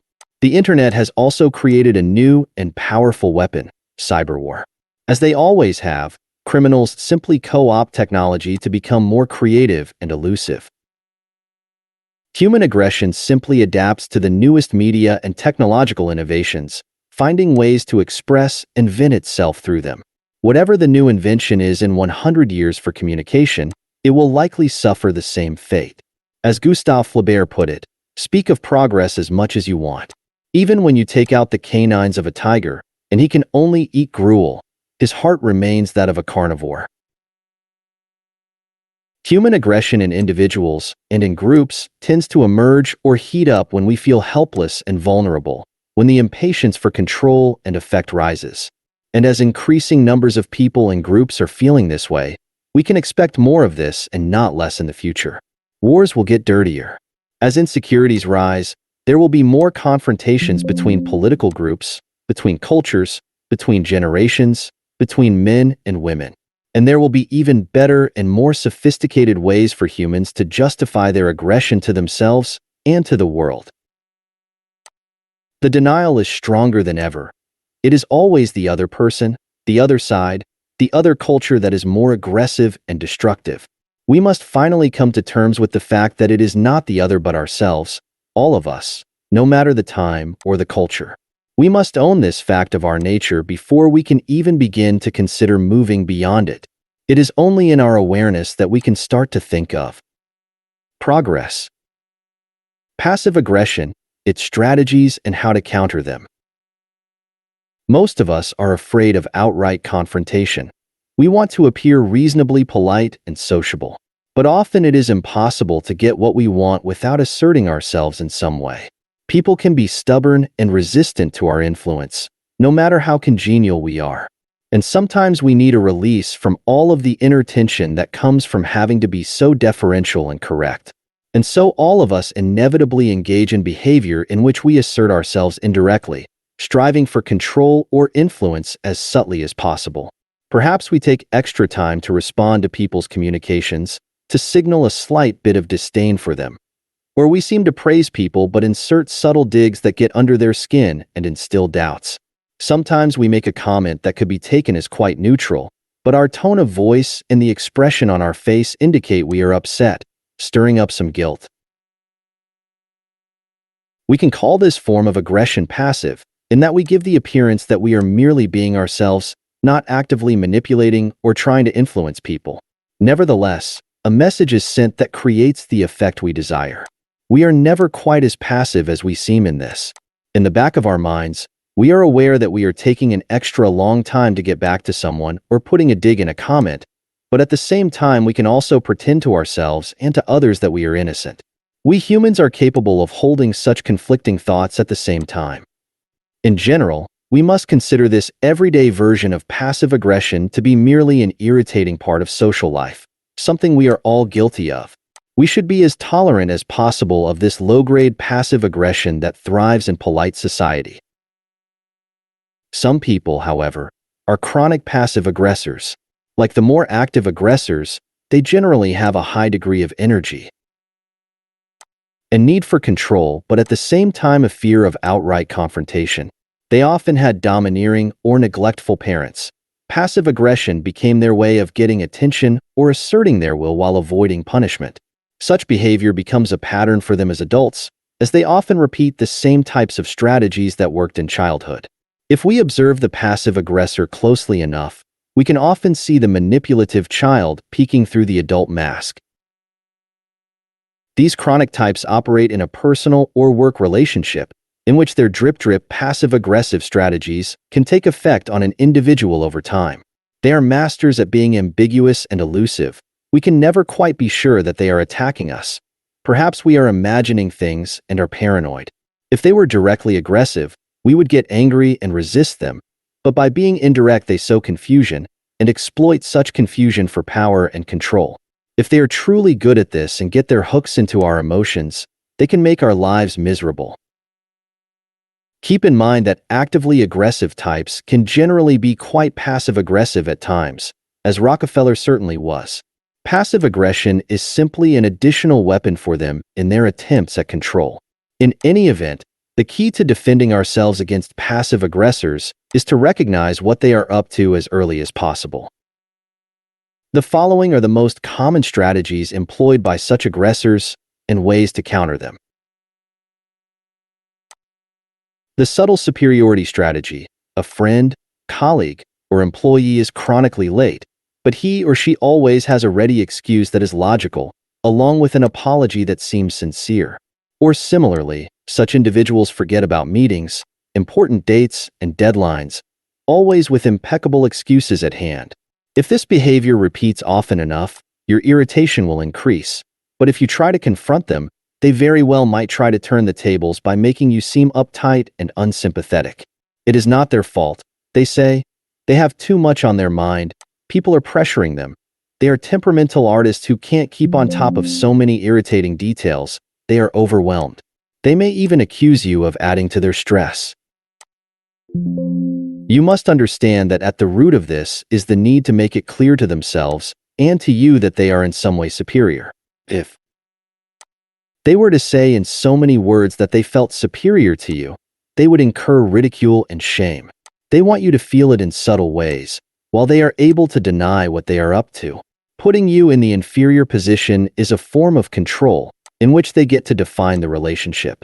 You must pay attention to the pattern more than the apologies, but also notice the nonverbal signs as they excuse themselves. The tone of the voice is whiny, as if they really feel it is your problem. The apologies are laid on extra thick to disguise the lack of sincerity. In the end, such excuses communicate more about their problems in life than about the facts of their forgetfulness. They are not really sorry. If this is chronic behavior, you must not get angry or display overt irritation. Passive aggressors thrive on getting a rise out of you. Instead, stay calm and subtly mirror their behavior, calling attention to what they are doing and inducing some shame if possible. You might make dates or appointments and leave them in the lurch, or show up impossibly late with the sincerest of apologies, laced with a touch of irony. Let them brood on what this might mean. Earlier on in his career, when the renowned psychotherapist Milton Erickson was a medical professor at a university, he had to deal with a very smart student named Anne, who always showed up late to classes, then apologized profusely and very sincerely. She happened to be a straight A student. She always promised to be on time for the next class, but never was. This made it difficult for her fellow students. She frequently held up lectures or laboratory work. And on the first day of one of Erickson's lecture classes, she was up to her old tricks, but Erickson was prepared. When she entered late, he had the entire class stand up and bow down to her in mock reverence. He did the same. Even after class, as she walked down the hall, the students continued their bowing. The message was clear: we see through you. And feeling embarrassed and ashamed, she stopped showing up late.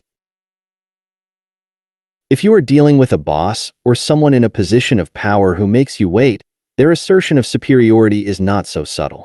The best you can do is keep as calm as possible, showing your own form of superiority by remaining patient and cool.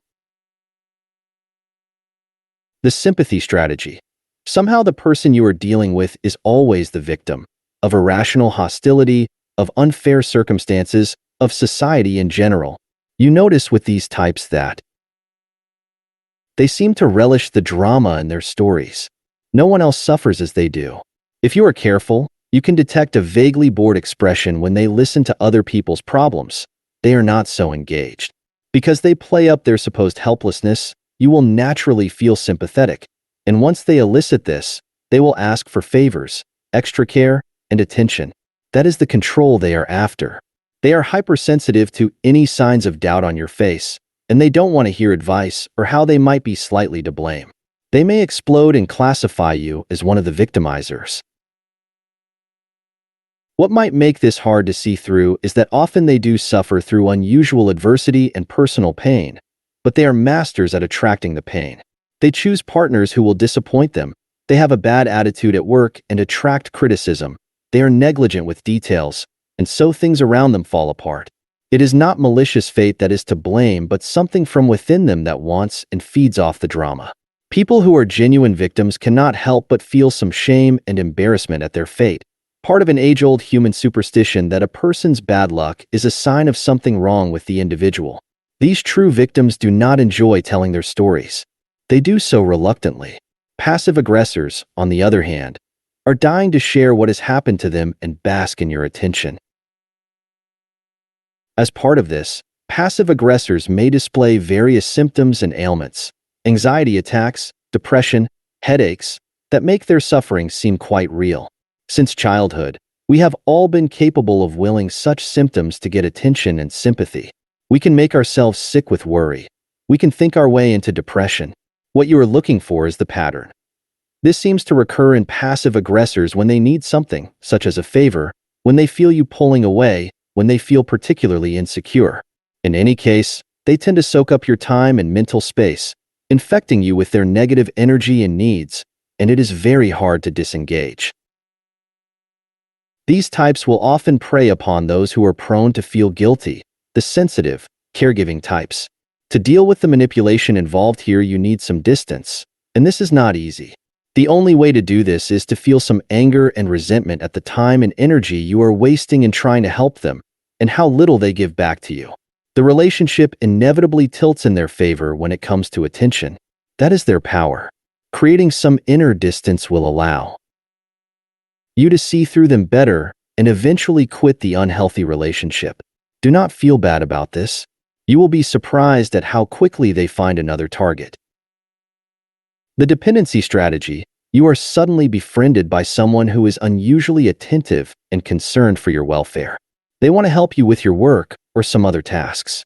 They want to listen to your stories of hardship and adversity. How refreshing and unusual to have such attention. You find yourself becoming ever so dependent on what they give you.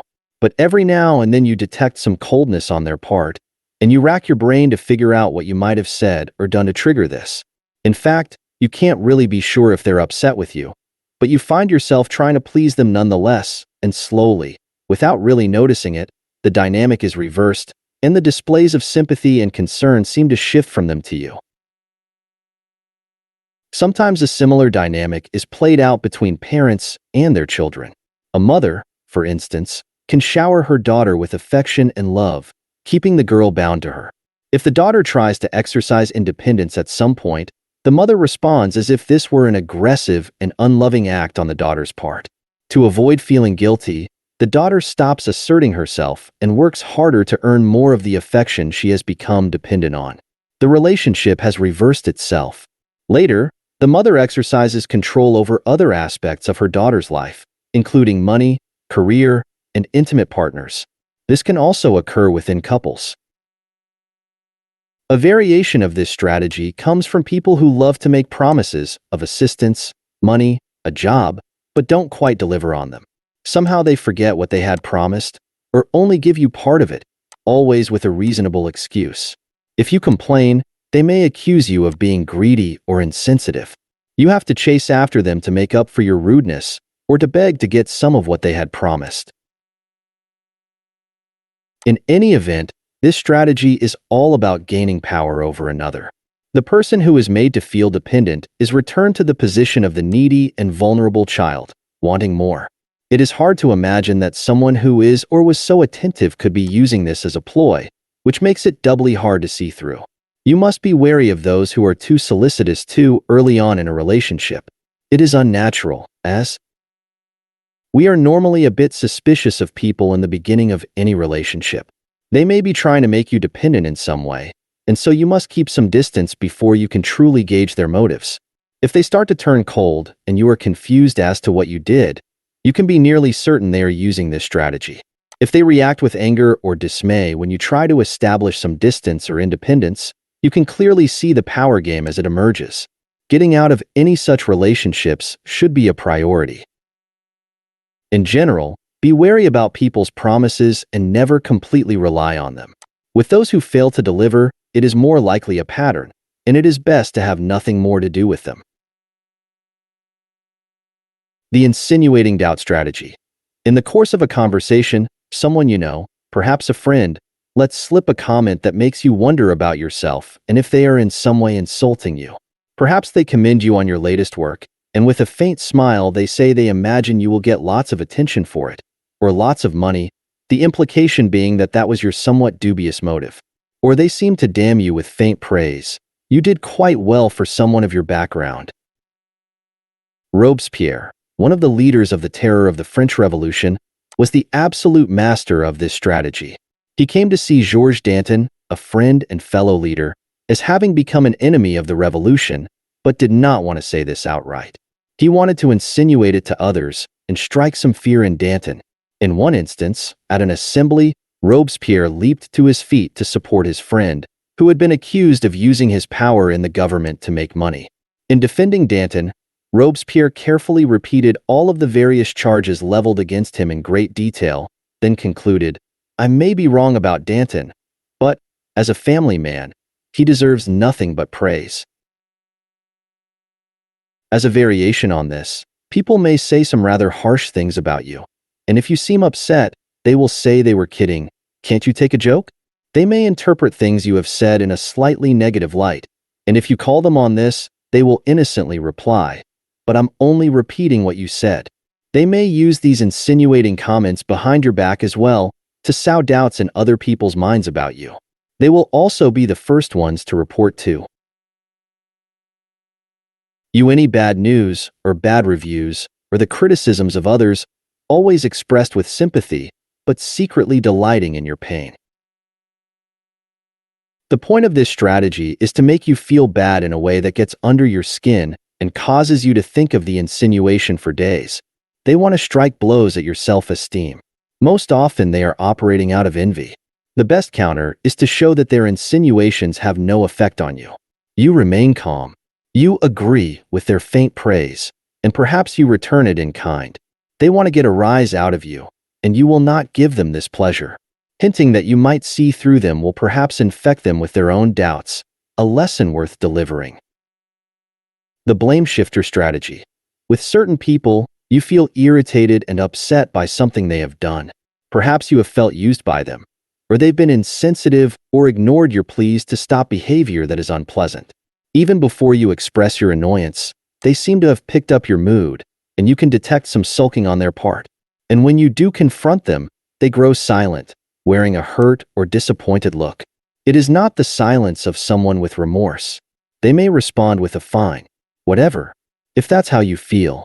Any apologies on their part are said in a way, through tone of voice or facial expressions, that subtly convey some disbelief that they have done anything wrong.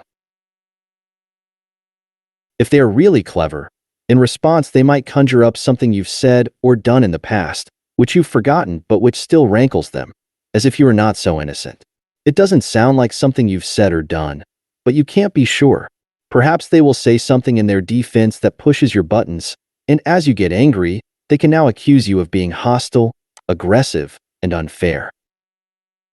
Whatever their type of response, you are left with the feeling that perhaps you were wrong all along. Maybe you overreacted or were paranoid. You might even slightly doubt your sanity. You know you felt upset, but maybe you can't trust your own feelings. Now you are the one to feel guilty, as if you were to blame for the tension. Better to reassess yourself and not repeat this unpleasant experience, you tell yourself. As an adjunct to this strategy, passive aggressors are often quite nice and polite to other people, only playing their games on you, since you are the one they want to control. If you try to confide in people your confusion and anger, you get no sympathy, and the blame shifting has double the effect. This strategy is a way of covering up all kinds of unpleasant behavior, of deflecting any kind of criticism, and of making people skittish about ever calling them on what they're doing. In this way, they can gain power over your emotions and manipulate them as they see fit, doing whatever they want with impunity. They are exploiting the fact that many of us, since early childhood, are prone to feeling guilty at the slightest impetus. This strategy is used most obviously in personal relationships, but you will find it in more diffused form in the work world. People will use their hypersensitivity to any criticism and the ensuing drama they stir up to dissuade people from ever trying to confront them. To counter this strategy, you need to be able to see through the blame shifting and remain unaffected by it. Your goal is not to make them angry, so don't get caught in the trap of exchanging recriminations. They are better at this drama game than you are, and they thrive by their power to rankle you. Be calm and even fair, accepting some of the blame for the problem, if that seems right. Realize that it is very difficult to get such types to reflect on their behavior and change it. They are too hypersensitive for this. What you want is to have the requisite distance to see through them and to disengage. To help in this, you must learn to trust your past feelings. In the moments they are irritating you, write down what they are doing and memorialize their behavior. Perhaps in doing so, you will realize that you are in fact overreacting. But if not, you can return to these notes to convince yourself that you are not crazy and to stop the blame-shifting mechanism in its tracks. If you don't allow the shifting to occur, they might be discouraged from using this strategy. If not, it is best to lessen your involvement with such a passive aggressor. The passive tyrant strategy. The person you are working for seems to be bubbling with energy, ideas, and charisma. They are a bit disorganized, but that is normal. They have so much to do, so much responsibility and so many plans, they can't keep on top of it all. They need your help, and you strain every fiber of your being to provide it. You listen extra hard to their instructions and try to execute them. Occasionally they praise you, and this keeps you going, but sometimes they rail at you for letting them down, and this sticks in your mind more than the praise. You can never feel comfortable or take your position for granted. You have to try harder to avoid these nasty temperamental rants. They're such perfectionists, with such high standards, and you're not measuring up. You rack your brain to anticipate their needs and live in terror of displeasing them. If they were actively ordering you around, you would simply do what they asked. But by being somewhat passive and moody, they force you to work doubly hard to please them. This strategy is generally used by those in power on their underlings, but it could be applied by people in relationships, one partner tyrannizing the other by simply being impossible to please. The strategy is based on the following logic. If people know what it is that you want and how to get it for you, they have some power over you. If they follow your instructions and do your bidding, you cannot criticize them. If they are consistent, you can even grow dependent on their work, and they can squeeze concessions out of you by threatening to leave. But if they have no idea what actually works, if they can't exactly discern what kind of behavior draws praise and what draws punishment, they have no power, no independence, and can be made to do anything. As with a dog, an occasional pat on their shoulder will deepen their submission. This was how Michael Eisner exercised dictatorial control over everyone around him, including Jeffrey Katzenberg. See Chapter 11 for more on this. If people quit on these tyrants, they are fine with that. This demonstrates that the individual retains some independence, and they will find a replacement who will be more submissive, at least for the time being. They may also increase their difficult behavior to test certain individuals and get them to quit or submit. Such tyrants may try to act like helpless children. They are the temperamental artist or genius type, so naturally brilliant and absent-minded. Their pleas for assistance from you and their urgent need for you to do more seem to express their vulnerability. They use such feigned weakness to justify the ugly nature of their tyranny.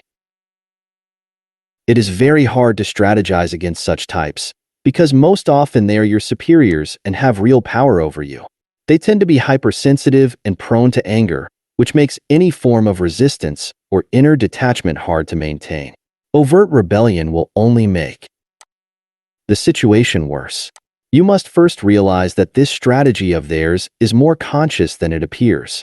They are not weak and helpless, but cunning tyrants. Instead of lingering on anything positive they've said or done, think only of their manipulations and harshness. Your ability to detach from them emotionally will neutralize the obsessive presence they try to instill. But in the end, nothing really will work, because if, in their hypersensitivity, they detect your distance, their behavior will only get worse. The only real counter is to quit and recuperate. No position is worth such abuse, for the damage to your self-esteem could take years to recover from. Controlled aggression. We are born with a powerful energy that is distinctly human. We can call it willpower, assertiveness, or even aggression, but it is mixed with our intelligence and cleverness. It was revealed to us in its purest state in childhood. This energy made us bold and adventurous, not only physically but mentally, wanting to explore ideas and soak up knowledge. It made us actively search for friends with whom we could explore together. It also made us rather relentless when it came to solving problems or getting what we wanted. Children can often be bold in what they ask for. It made us open to the world and to new experiences. And if we felt frustrated and helpless for long enough periods of time, this same energy could make us unusually combative.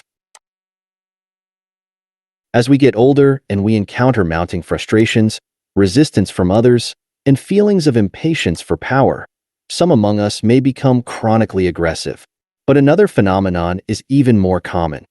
We become uncomfortable with and even frightened of that assertive energy within and our own potential for aggressive behavior. Being assertive and adventurous could lead to some failed action, making us feel exposed and vulnerable. If we express this energy too much, people may not like us. We could stir up conflict. Perhaps our parents induced in us as well some shame for our aggressive outbursts. In any event, we may come to view the aggressive part of the self as dangerous. But since this energy cannot disappear, it turns inward, and we create what the great English psychoanalyst Ronald Fairbairn called the internal saboteur. The saboteur operates like a persecutor from within, continually judging and attacking us. If we are about to attempt something, reminds us of the potential for failure.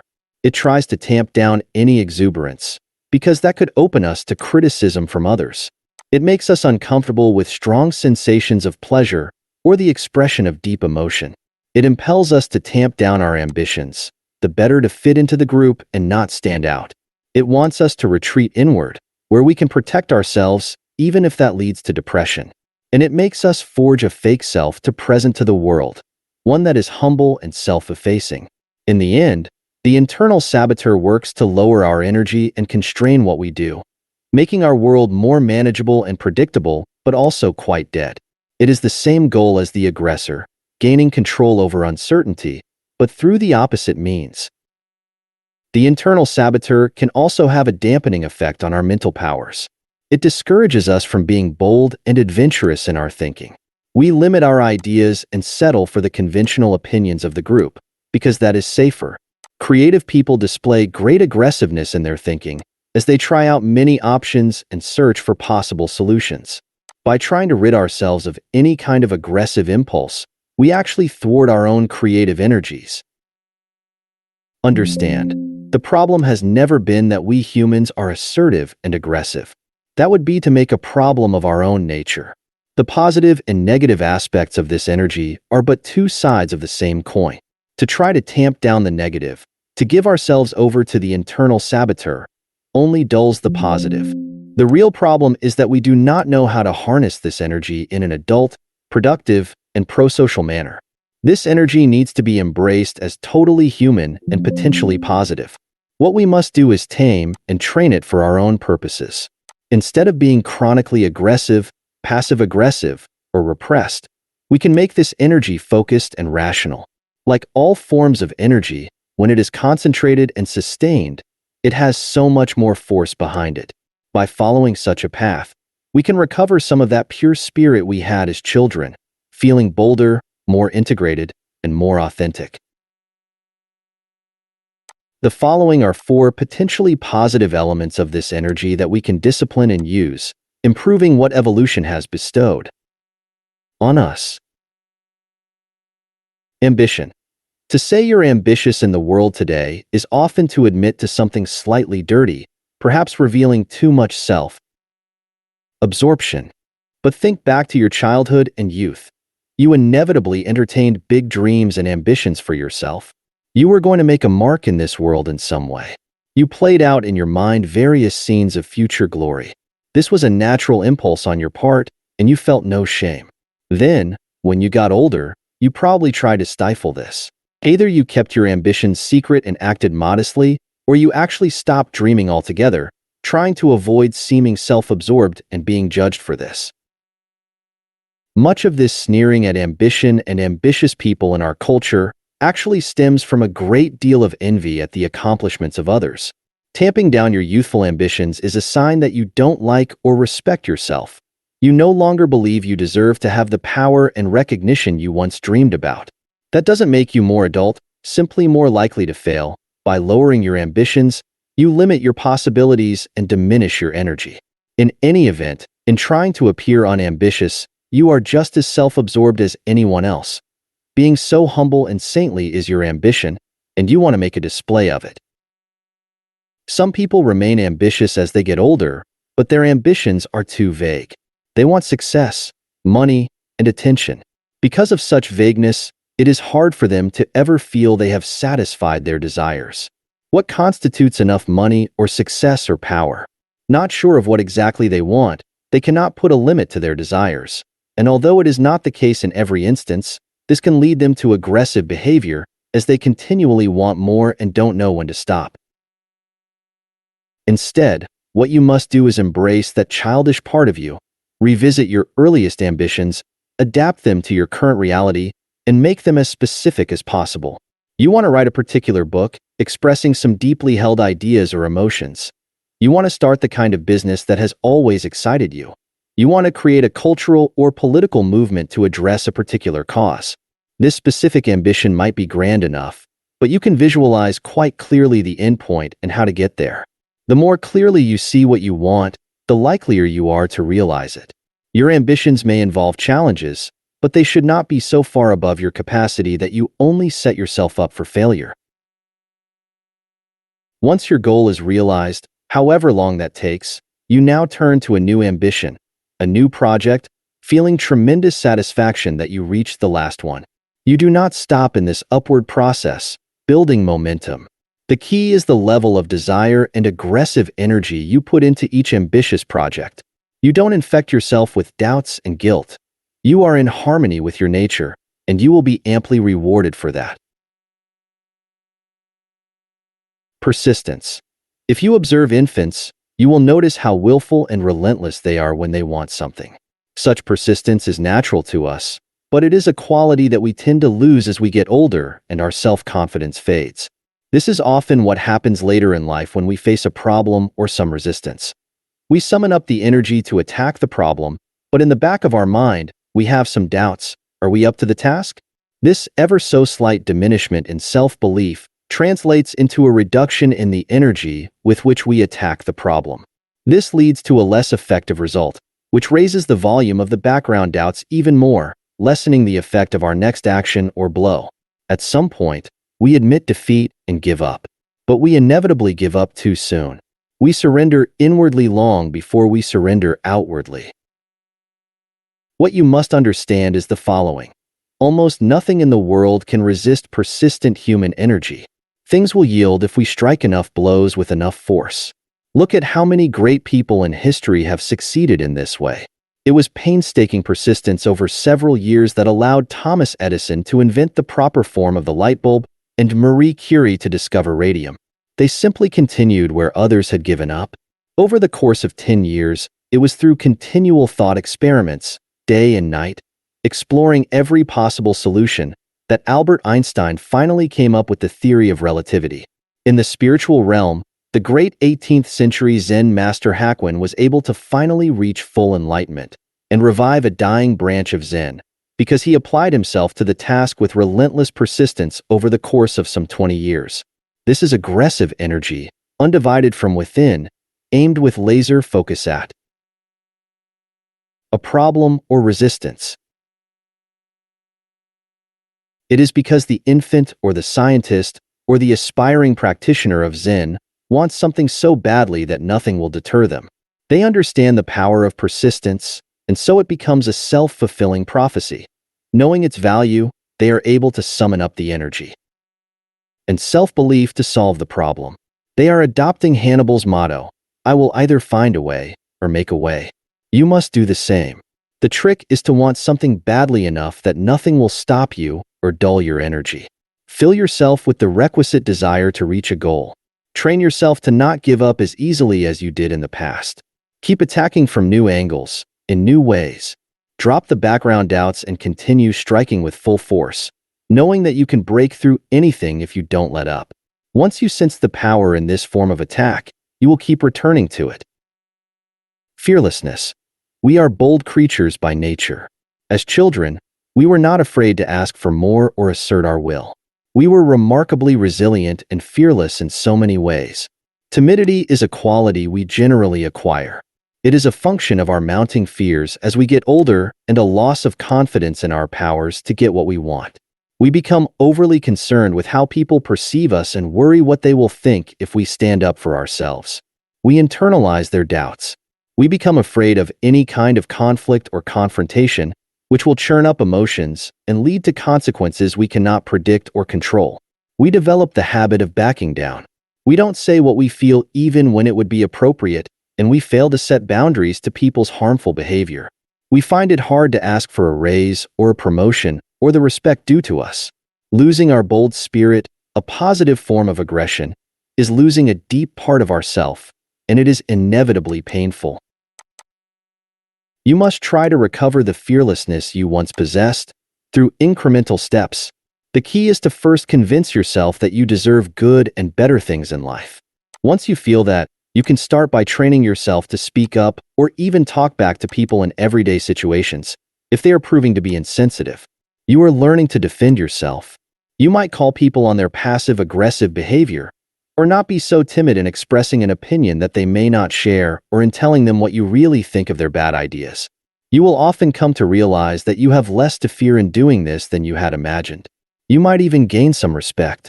You try this out in small ways every day. Once you lose your fear in these less dramatic encounters, you can start to ramp it up.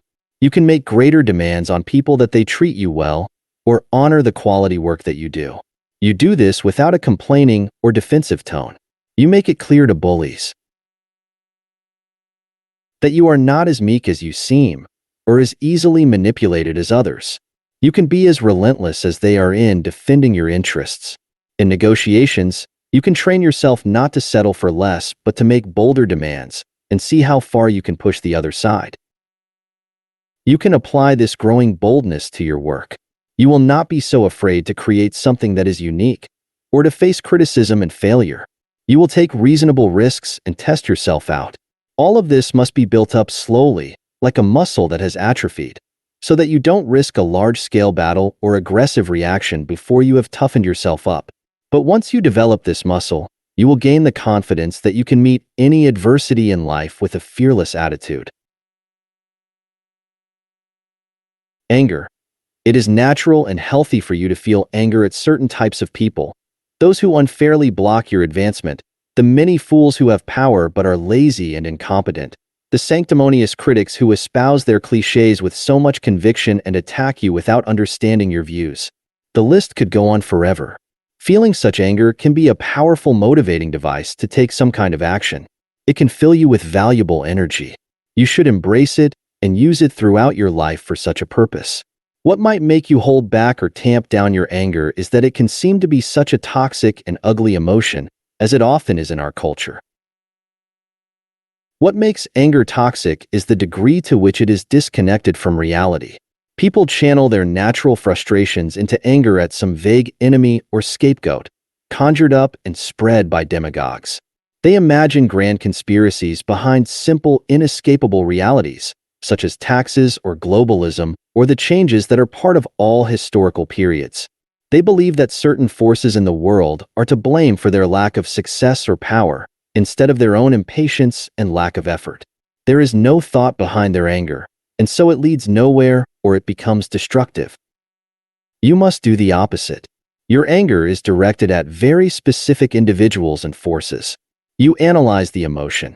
Are you certain that your frustration does not stem from your own inadequacies? Do you really understand the cause of the anger and what it should be directed at? In addition to determining if it is justified and where the anger should be directed, you also analyze the best way to channel this emotion, the best strategy for defeating your opponents. Your anger is controlled, realistic, and targeted at the actual source of the problem, never losing sight of what initially inspired the emotion. Most people engage in some cathartic release of their anger, some giant protest, and then it goes away and they slip back into complacency or become bitter. You want to cool your anger, bring it more to a simmer than a boil. Your controlled anger will help give you the resolve and patience you will need for what might be a longer struggle than you had imagined. Let the unfairness or injustice lie in the back of your mind and keep you energized. The real satisfaction comes not in one spasm of emotion, but in actually defeating the bully and exposing the narrow-minded for who they are. Do not be afraid to use your anger in your work, particularly if it is allied to some cause or if you are expressing yourself through something creative. It is often the sense of contained rage that makes an orator so effective. It was the source of much of the charisma of Malcolm X. Look at the most lasting and compelling works of art, and you can often read or feel the restrained anger behind them. We are all so careful and correct that when we feel the carefully channeled anger in a film or a book or wherever it is like a fresh wind. It attracts all of our own frustrations and resentments and lets them out. We recognize that it is something real and authentic. In your expressive work, never shy away from anger but capture and channel it, letting it breathe into the work a sense of life and movement. In giving expression to such anger, you will always find an audience. Power is required for communication. To stand before an indifferent or hostile group and have one say, or to speak honestly to a friend truths that go deep and hurt, these require self-affirmation, self-assertion, and even at times aggression. Rollo May.